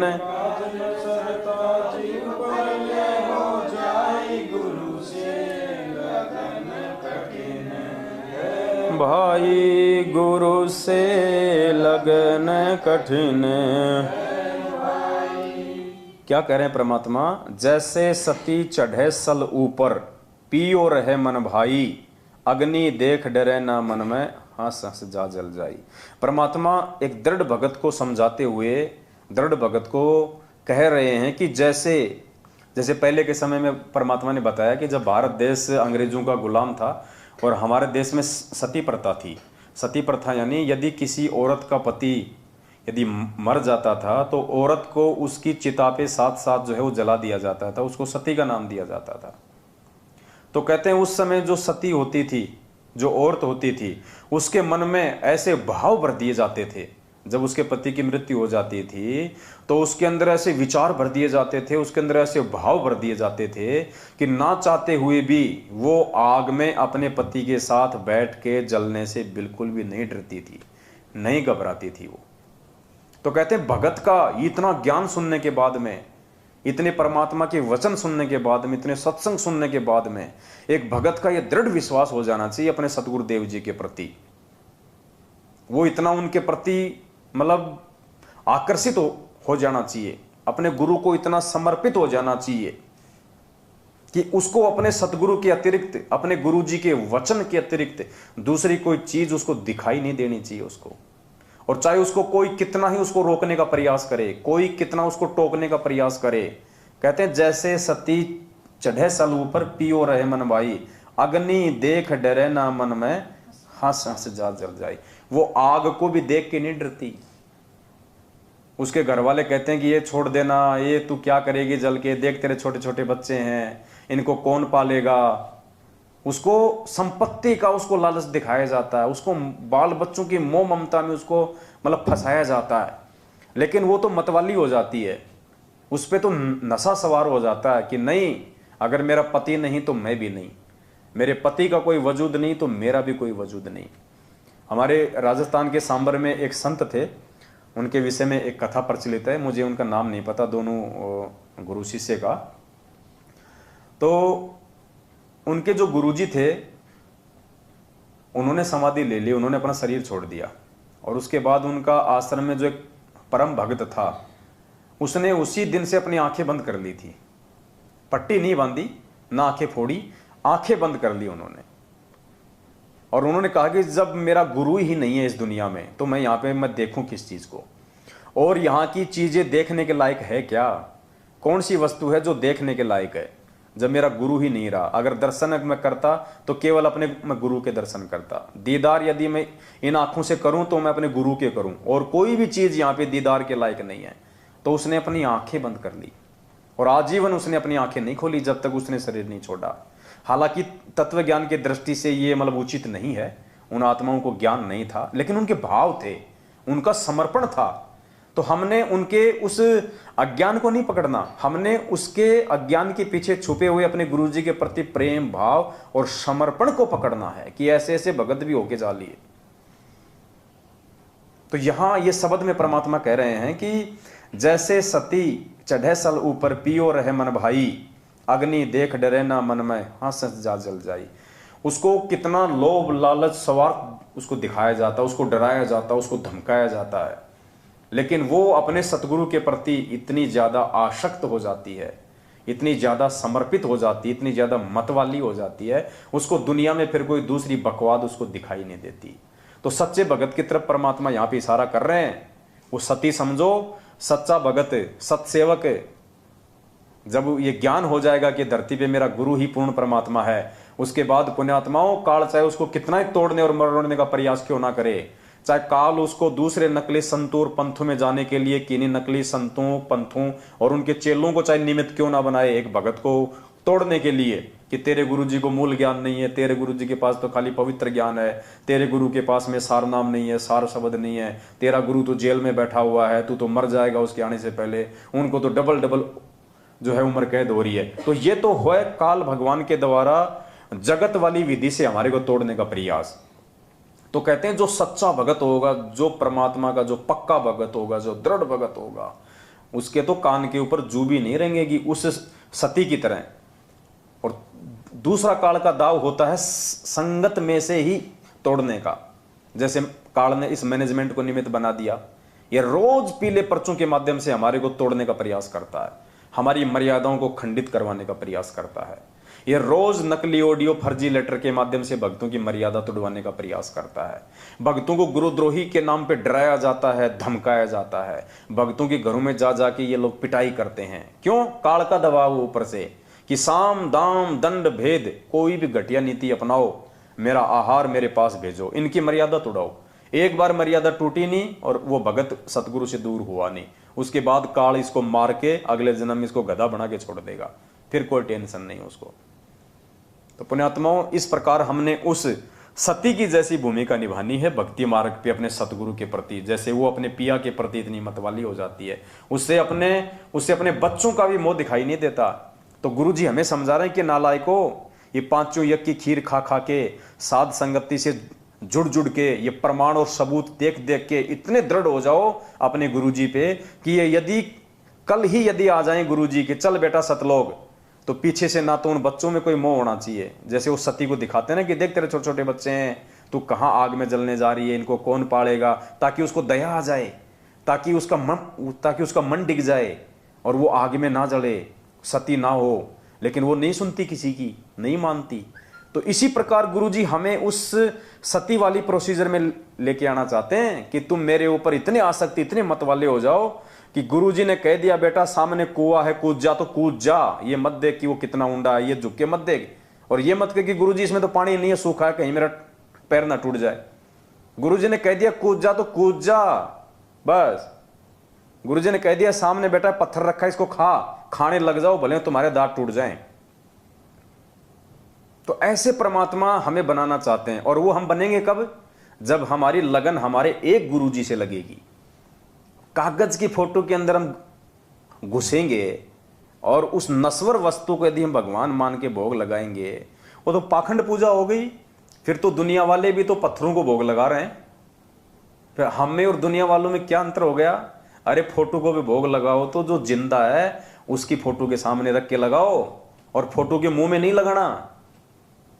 फोटो केवल एक भाव प्रदर्शित करने के लिए है, सतगुरु की पल पल याद दिलाने के लिए है, ताकि हम डरें, हम जागते रहें, हमें याद रहे कबीरा दर्शन साधु का, मुख पे बसे सुहाग, दर्श उन्हीं को होते जिनके पूर्ण भाग। अगर फोटो में यदि हम गुरुजी की देखेंगे तो कम से कम हमें गुरुजी याद आएंगे, गुरुजी की चंद बातें याद आएंगी हमारे को, हमारी इच्छा बनेगी चलो गुरुजी का सत्संग सुन लेते हैं। तो फोटो केवल परमात्मा में भाव बनाए रखने के लिए है। वैसे तो परमात्मा सृष्टि के कण कण में है, वो तो समर्थ है, वो तो चाहे तो फोटो में प्रकट हो जाए, लेकिन फोटो भी तो उसी की होनी चाहिए ना। तो हम सत्सेवक भी अगर फोटो के आगे रख के भोग लगाते हैं तो वर्तमान जिंदा कबीर की फोटो के आगे लगाते हैं, दाढ़ी मूछ वाली काल्पनिक हाथ से बनाई हुई फोटो के आगे नहीं लगाते। तो पुण्यात्माओं विचार करो, समझो, समय नहीं मिलेगा ये दोबारा।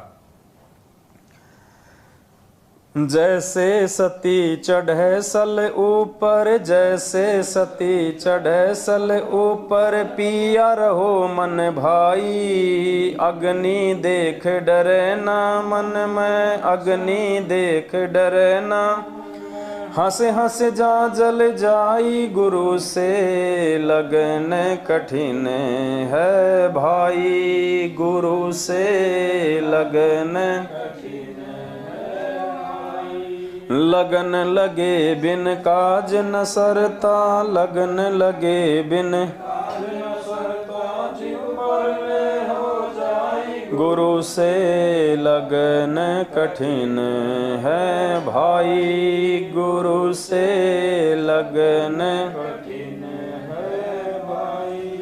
दो दल सन्मुख आण जुटे हैं, दो दल सन्मुख आण जुटे हैं, सूरा लेत लड़ाई, टूक टूक हो पड़े धरती पे, टूक टूक हो पड़े धरती पे, वो खेत छोड़ ना जाई, गुरु से कठिन है भाई, गुरु से लगन कठिन है भाई, लगन लगे बिन काज न सरता, लगन लगे बिन काज न सरता, जीव पर हो जाई, गुरु से लगन कठिन है भाई, गुरु से लगन कठिन।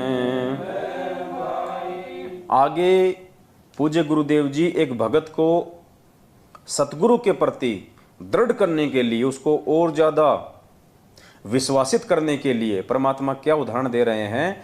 दो दल सन्मुख आण जुटे, सूरा लेत लड़ाई। जैसे जैसे लड़ाई होती है, युद्ध होता है, तो कहते हैं दो दल सन्मुख आण जुटे, दोनों सेनाएं आमने सामने खड़ी हों। कहते हैं सूरा लेत लड़ाई।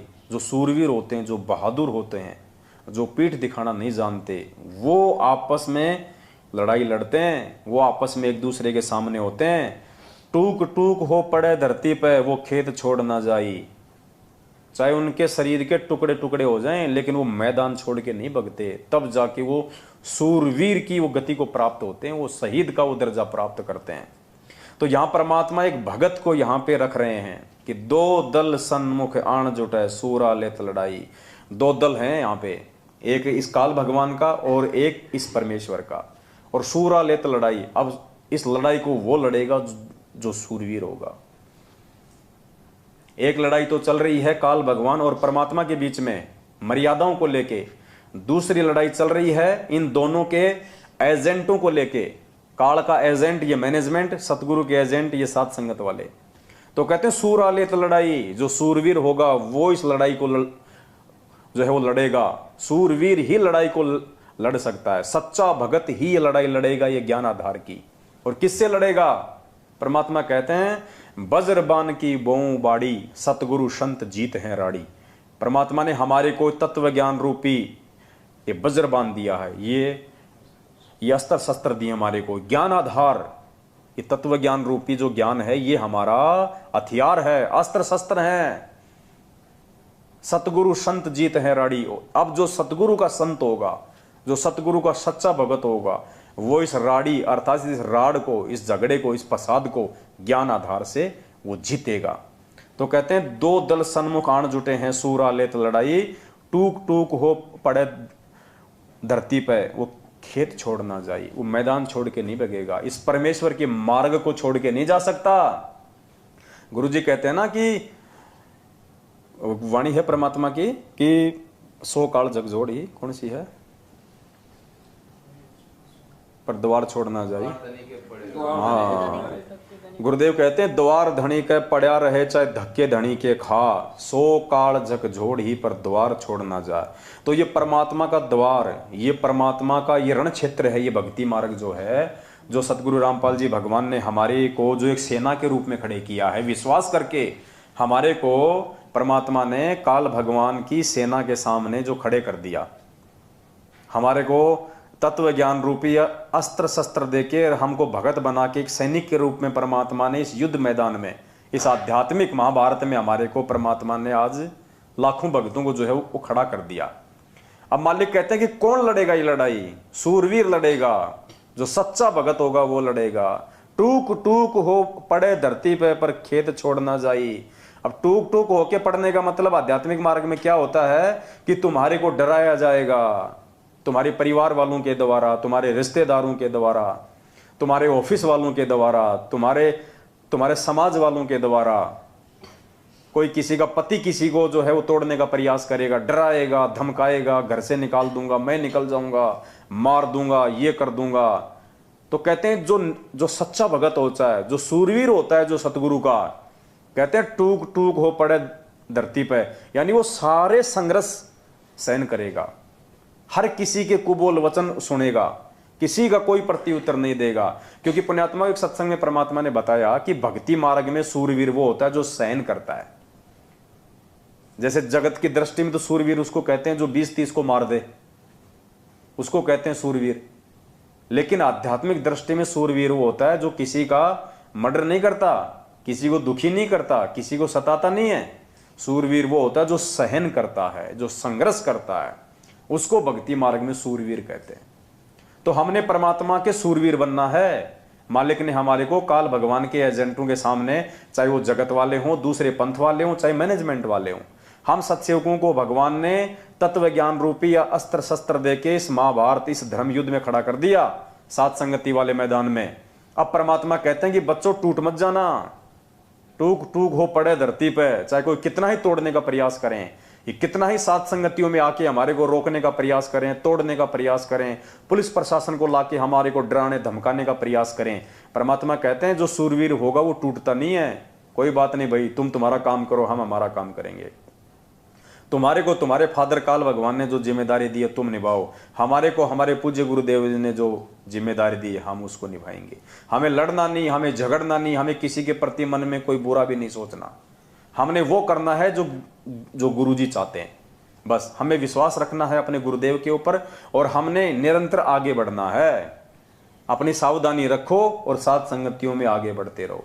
ये आमने सामने की लड़ाई नहीं है, ये पृथ्वीराज चौहान और मोहम्मद गोरी वाली आमने सामने की लड़ाई नहीं है। ये लड़ाई ज्ञान आधार की है।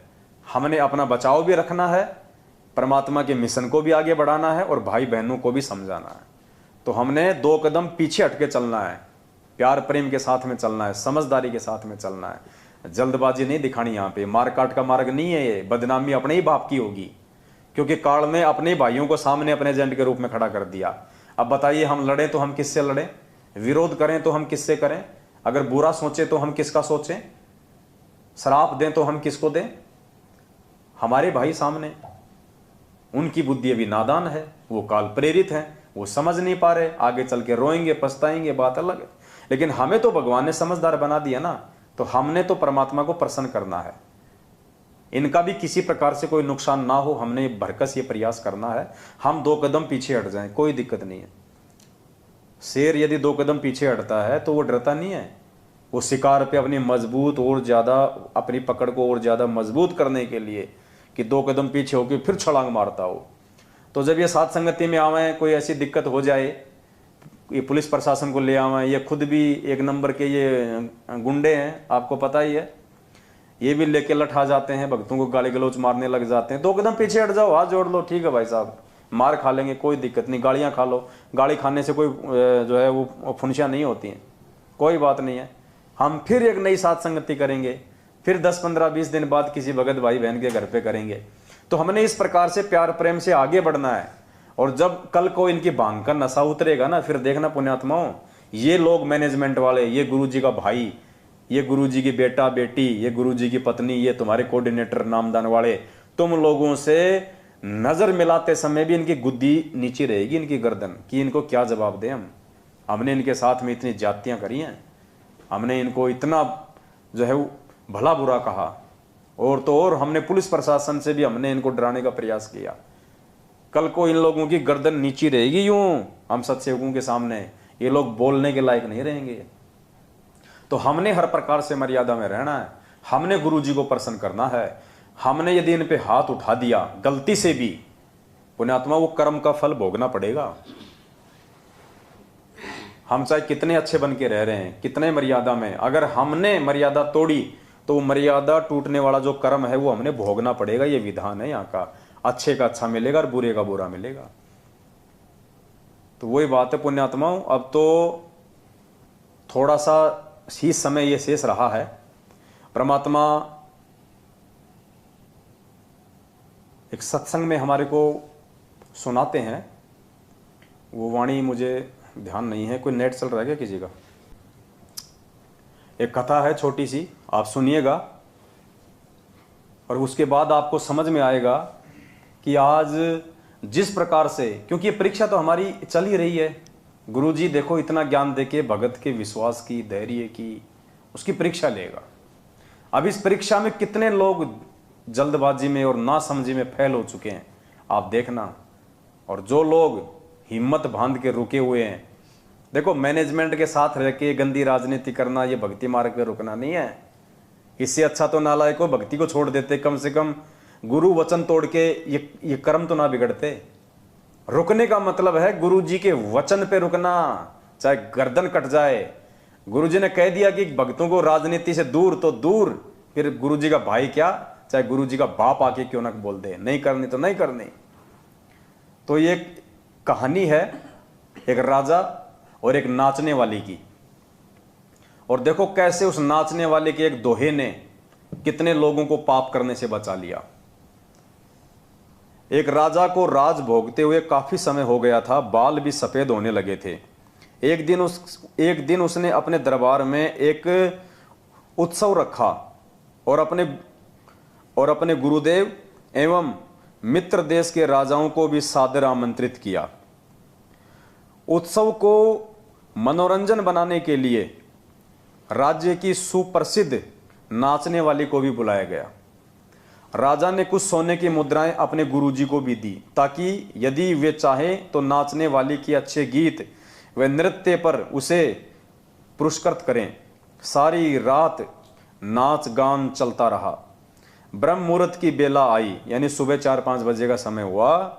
नर्तकी ने देखा, उस नाचने वाली ने देखा कि मेरा ढोलक बजाने वाला ऊँग रहा है, यानी उसको उबासी आ रही है, जो ढोलक बजा रहा था उसको नींद सी आ रही है। नर्तकी ने देखा कि मेरा तबले बजाने वाला ऊँग रहा है, उसको जगाने के लिए नर्तकी ने एक दोहा पढ़ा। उस नाचने वाली ने अपने ढोलक वाले को जगाने के लिए कि भैया सो मत, अभी थोड़ी देर की बात है वरना सारा काम बिगाड़ देगा।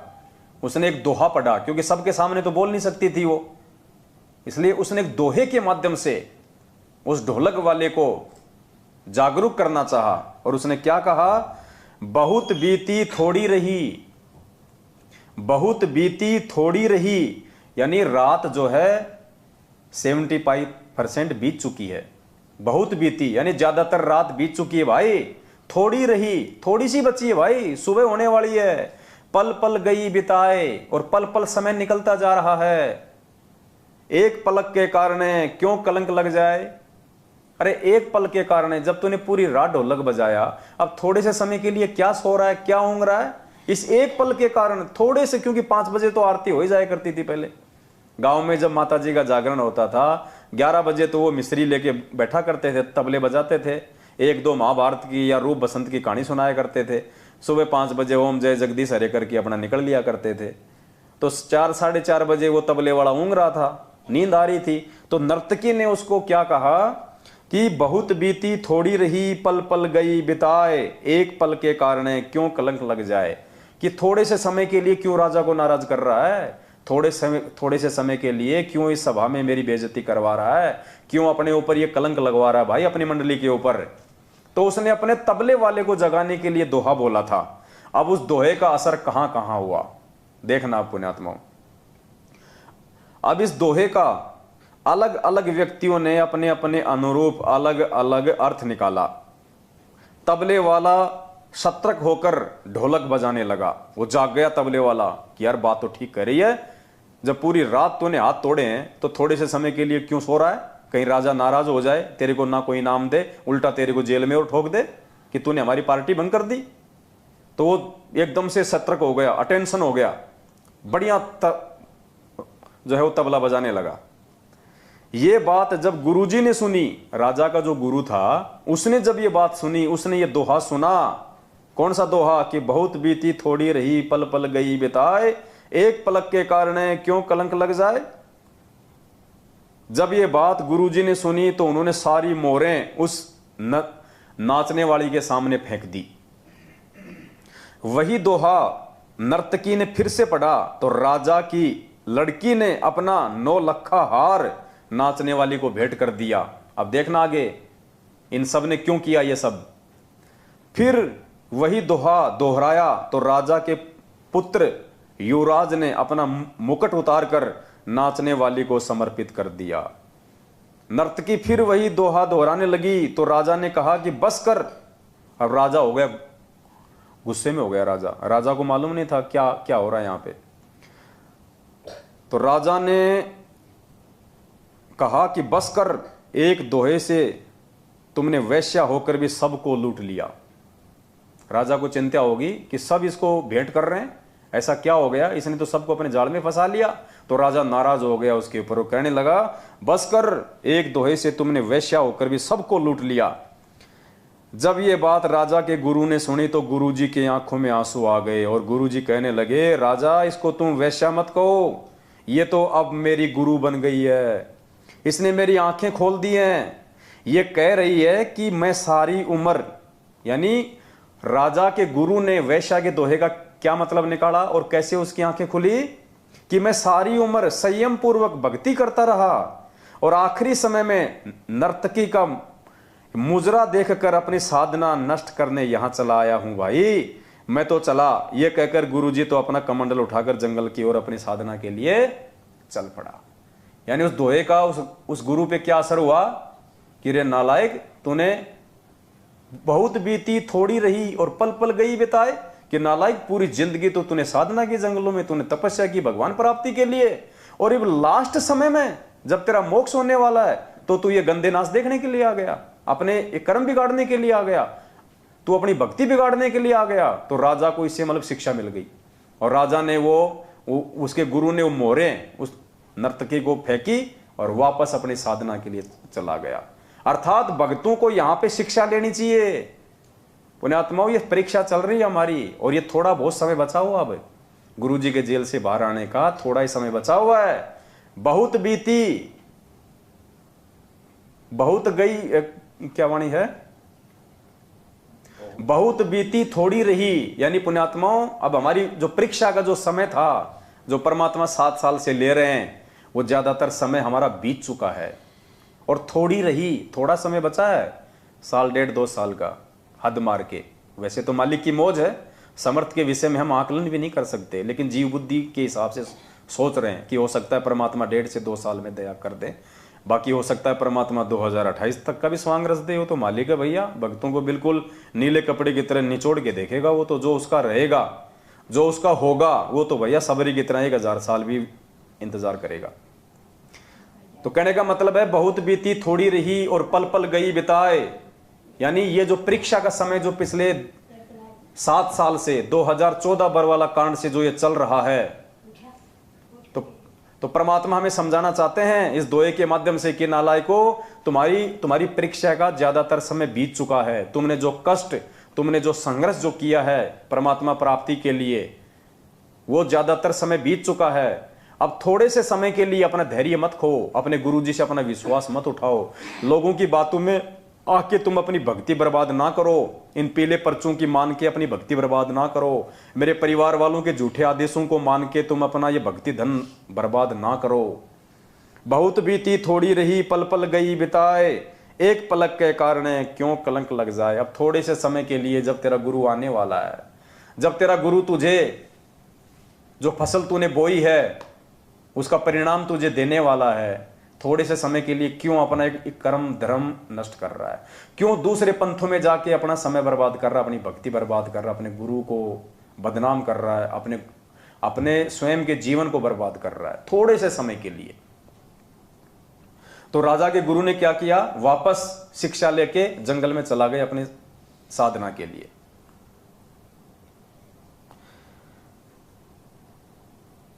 राजा की लड़की ने कहा कि पिताजी मैं जवान हो गई हूं। अब राजा की लड़की को क्या शिक्षा मिली, राजा की लड़की ने अपना 9 लाख का हार, 9 लाख रुपए का हार उस वेश्या को क्यों दिया।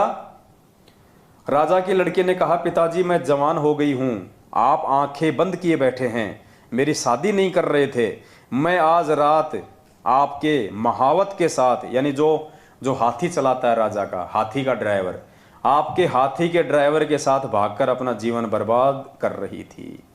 लेकिन इस नाचने वाली ने मुझे सुमति दी, मुझे सद्बुद्धि दी कि जल्दबाजी मत कर, कभी तो तेरी शादी होगी होगी, क्यों अपने पिता को कलंकित करने पे तुली हुई है।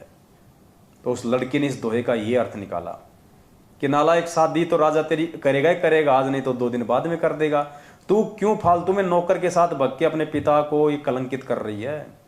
तो परमात्मा भक्तों को समझा रहे हैं कि नालायको, बड़ी मुश्किल से भगवान मिला है, ज्यादातर समय तुमने संघर्ष किया बरवाला कांड के बाद में, इतना तुमने सहन किया, घर वालों की डांट सहन की, रिश्तेदारों की डांट सहन की, हर प्रकार से तुम मर्यादा में रहे, तुमने 100 प्रकार के तुमने संघर्ष किए, और अब थोड़े से समय के लिए अविश्वास करके काल प्रेरणा से क्यों अपने गुरुजी को जो है वो कलंकित कर रहे हो, क्यों परमात्मा की बदनामी का कारण बन रहे हो, क्यों वापस तुम नरक की तरफ दौड़ रहे हो। तो राजा की लड़की ने इसका ये निकाला अर्थ। युवराज, राजा का लड़का, उसने क्यों अपना मुकुट उतार के उसके चरणों में रख दिया। युवराज ने कहा पिताजी आप बूढ़े हो चले हैं, फिर भी मुझे राज नहीं दे रहे थे, मैंने आज रात ही आपके सिपाहियों से मिलकर आपका मर्डर करवा देना था, लेकिन इस नाचने वाली ने समझाया कि रे पगले, आज नहीं तो कल आखिर राज तो तुझे ही मिलना है, क्यों अपने पिता की खून का कलंक अपने सिर पर ले रहा है, धैर्य रख। तो पुण्यात्माओं, एक दोहे ने कितनों का जीवन बदला। तो ये जो वेश्या का जो ये दोहा था, ये नर्तकी का जो दोहा था, पुण्यात्माओं ये साध संगति है। ये दोहा है ना, ये नर्तकी का, ये साध संगति है। इस साध संगति को कितनी आत्माओं ने समझाया है, इस साध संगति ने कितनी आत्माओं को सुलझाया है। जो बरवाला कांड के बाद मैनेजमेंट की हरकतों से गुरुजी में दोष देख के जो भक्ति छोड़ चुके थे, आज हजारों की संख्या में लोग वापस भक्ति से जुड़ रहे हैं। आज वर्तमान में जो हमारे नए नए भगत भाई बहन जुड़ रहे हैं फर्जी नामदान केंद्रों से, या जिन्होंने ऑनलाइन नाम दीक्षा ली थी कोरोना काल में, और ज्ञान ना सुन पाने के चलते, मर्यादाओं की पूरी तरह से जानकारी ना हो पाने के चलते जो अपनी मर्यादाओं को तोड़ रहे थे, जो गुरुजी के भगत होने के बावजूद भी गुरुजी के विरुद्ध ही जो है भक्ति मार्ग की वो क्रिया कर रहे थे, उन आत्माओं ने जब से वीडियो देखे साध संगति के, तो वापस वो अपनी क्रियाओं को ठीक कर रहे हैं, परमात्मा को प्रसन्न कर रहे हैं, साध संगतियों से वो जुड़ रहे हैं। कितनों का परमात्मा ने जीवन संवारा है साध संगतियां शुरू करवा के, क्योंकि साध संगति ही मोक्ष का अंतिम द्वार है। आप साध संगति से निकले बिना, साध संगति से आप जुड़े बिना आप एक सच्चे भगत नहीं बन सकते, आप गुरु को भगवान नहीं मान सकते। तो साध संगति उस नर्तकी का दोहा है, जिसको जो व्यक्ति जिस तरीके से लेना चाहे वो ले सकता है। उस पूरी भरी सभा में 3-4 लोगों ने ही शिक्षा क्यों ली, बाकी भी तो देश विदेश के राजा लोग बैठे थे, मंत्री लोग बैठे थे, सिपाही भी तो बैठे थे जिनके साथ मिलकर मर्डर करना था उसके लड़के ने। उन सिपाहियों के दिमाग में आई नहीं ये बात, तो ये आएगी उनके दिमाग में। जो अधिकारी होंगे, जो परमात्मा के होंगे, जो अच्छी आत्मा होंगी, वही आत्माएं बरवाला कांड को समझ पाएंगी, परमात्मा के जो है उद्देश्य को समझ पाएंगी, और साध संगतियों के मकसद को समझ पाएंगी। और वो पुण्यकर्मी आत्मा, वो अधिकारी हंस ही साध संगति से जुड़ सकते हैं, बाकी लोग नहीं जुड़ सकते।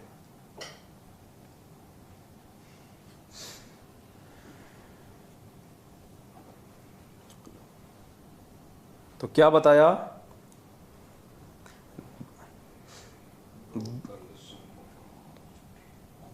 दो दल सन्मुख आण जुटे हैं, सूरा लेत लड़ाई, टूक टूक हो पड़े धरती पे, वो खेत छोड़ ना जाई, गुरु से लगन कठिन है भाई। तो कोई सूरवीर भगत होगा जो सतगुरु रामपाल जी भगवान के हिसार जेल से बाहर आने तक इस भक्ति रूपी मैदान में मर्यादाओं के साथ में डटा रहेगा। देखो पुण्यात्माओं, डटने को तो गुरु जी का परिवार भी डटा रहेगा, वो कोई गंगा जी नहीं जा रहा। लेकिन यहां बात हो रही है मर्यादाओं के साथ में डटने की। डटने को तो लाखों की संगत भी यही रहेगी। आज ही नहीं जा रही कोई काल भगवान के साथ में, सारे एक साथ नहीं जा रहे। डटने को तो लाखों की संगत भी यही डटी रहेगी, लेकिन उनका डटना कोई डटना नहीं है। डटना उसका है जो मर्यादाओं के साथ में डटे, क्योंकि संघर्ष का सामना उसको करना पड़ेगा जो मर्यादाओं में रहेगा। जो मर्यादा तोड़ेगा उसको संघर्ष नहीं करना पड़ता भक्ति पे। वो तो जगत वालों के साथ मिलके जगत वाले काम कर लेगा, भक्तों के साथ मिलके भक्ति वाले काम कर लेगा। वो भक्ति करना नहीं है, वो सूरवीरता के लक्षण नहीं है, वो संघर्ष नहीं है। संघर्ष है गुरु जी के वचन पे तुम्हारे सामने एक सारनाम रूपी, एक फर्जी सारनाम रूपी रोटी का टुकड़ा फेंक दिया और लाखों कुत्ते दौड़ पड़े और एक टुकड़े पे। बताओ, मालिक का कोई आता पता ही नहीं। अब पता नहीं उस रोटी के टुकड़े के बहाने कोई मांस का टुकड़ा डाल रहा है या कोई क्या डाल रहा है। लाखों लोग दौड़ पड़े बस उस टुकड़े को देख के। अरे भगवान पे विश्वास किया होता, गुरु जी पे विश्वास रखना चाहिए था कि सार नाम लेंगे तो हम हमारे गुरु जी से लेंगे। कहां तुमने विश्वास किया?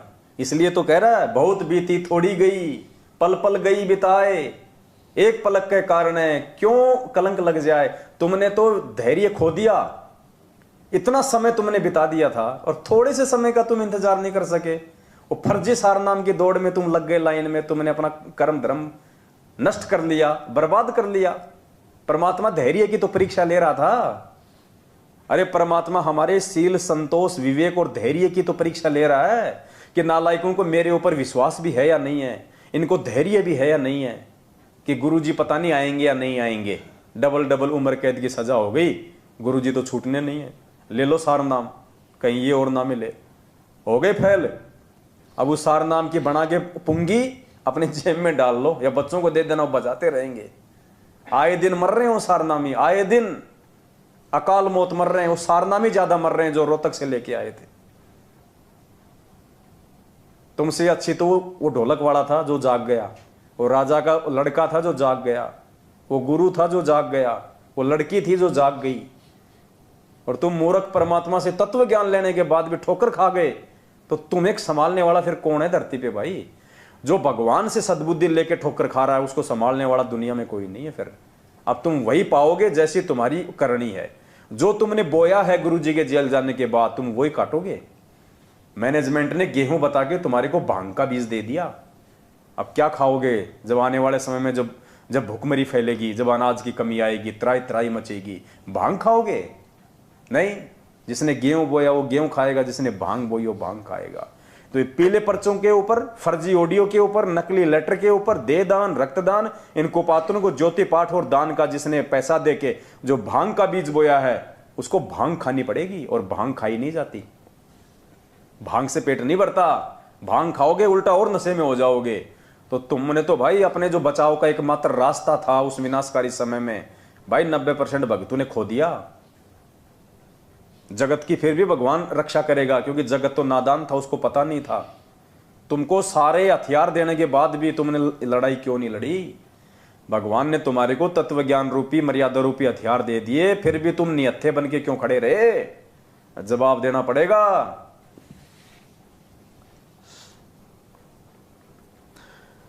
छोड़ो तन अपने की आशा, निर्भय हो गुण गाई। छोड़ो तन अपने की आशा, निर्भय हो गुण गाई। कहत कबीर सुनो भई साधो, नहीं तो जन्म जात नसाई। गुरु से लगन कठिन है, गुरु से लगन कठिन है भाई। लगन लगे बिन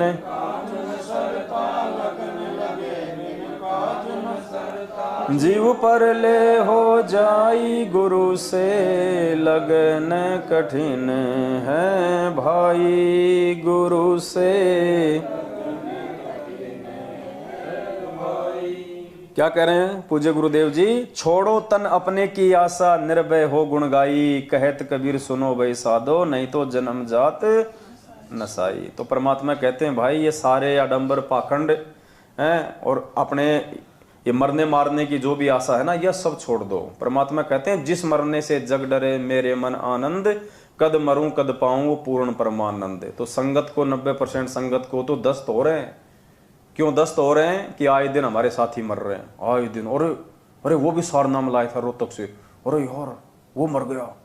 दूसरा सोचता है यार वो सात संगत वालों की वीडियो देखे थे यार, वो सब कह रहे हैं यार ये फर्जी सारनाम है, और जिसने ले लिया ना वो गया काम से।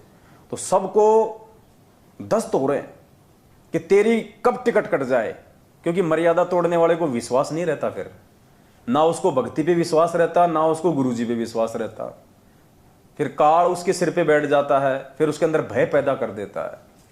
तो सत्सेवकों के लिए कह रहा है भगवान, सात संगत वालों के लिए कह रहा है कि छोड़ो तन अपने की आशा और निर्भय हो गुण गाई। कि बच्चों सात संगत से जुड़ के मेरी महिमा करो, निर्भय होके मेरे ये गुण गाओ, तुम्हारा कोई बाल भी बाका नहीं कर पाएगा इस धरती पे। चाहे बम क्या, चाहे बम के बाप छूटो, चाहे उस विनाशकारी समय में भूखमरी क्या, चाहे भूखमरी का बाप आ जाओ, मेरे बच्चों के रसोई में पीपे मतलब मटका भर देगा परमात्मा, आटा भर देगा, सब्जी भर देगा, लूण तेल नमक मिर्ची भर देगा परमात्मा। रसोई में कमी नहीं आने देगा कोई चीज की। चाहे रोजाना 5000 आदमी खाओ, चाहे 1 किलो आटे में, 1 किलो चावल में भगवान 5000 को खिला देगा। और लोग ये कहेंगे यार इनके घर में आ कहां से रहा है, तब इस भगवान की महिमा बनेगी, तब कोई जानेगा कि इनका गुरु कौन है, इनके घर में कहां से आ रहा है। ये बकवाद करने वालों के नहीं होगा। क्या कहा परमात्मा ने? ध्यान से सुनो गुरु जी का सत्संग। पुण्यात्माओं, कहां किस बहम में जी रहे हम, किन लोगों की संगति करके आप लोगों ने अपना सत्यानाश कर लिया है।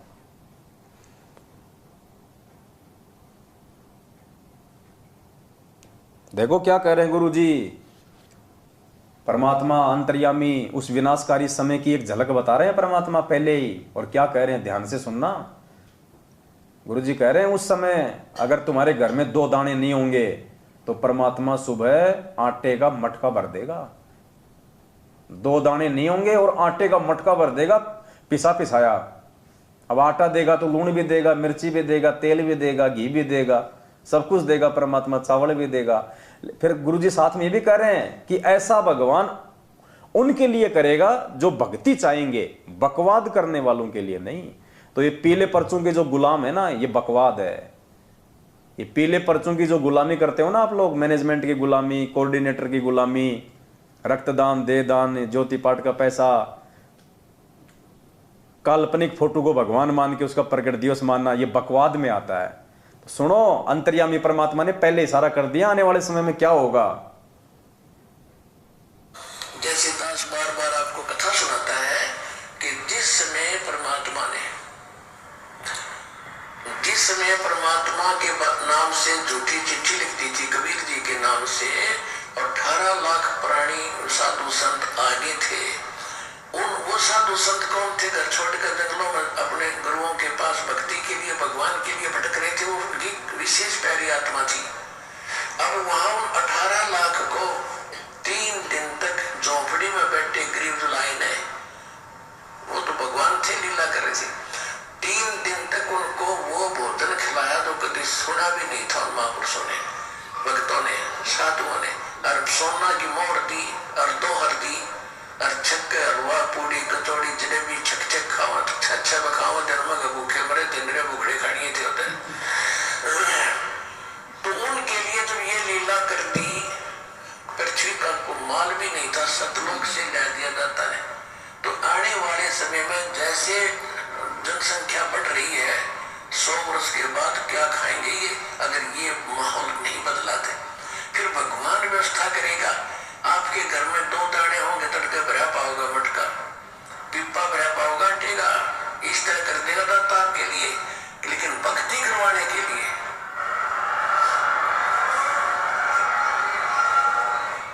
ये उनकी करेगा जो भक्ति करेंगे, और जो बकवाद चाहोगे वो अपना करते रहियो।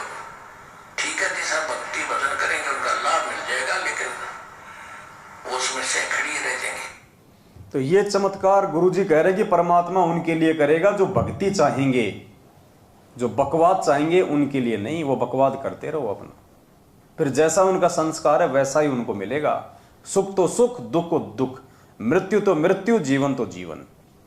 तो पुण्यात्मा आज भक्ति कौन कर रहा है? परमात्मा आज भक्ति किससे करवा रहा है? सत्सेवकों से, सात संगत से जुड़े हुए भाई बहनों से। आज मर्यादाओं में कौन चल रहा है? सात संगत से जुड़े हुए भाई बहन। इन पीले पर्चों को अपना गुरु मान के कौन नहीं चल रहा? हम सत्सेवक नहीं चल रहे। ये बकवाद है, ये भक्ति मार्ग में नहीं है।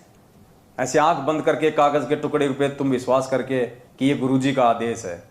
काल ऐसे ठगेगा, त्रिकुटी पे ऐसे ठगेगा, वहां भी तुम ऐसे ही अंधा विश्वास करोगे। एक दिन में गुरुजी कहते हैं तुम कोई मास्टर नहीं बन जाओगे, यहाँ पे रिहर्सल हो रही है।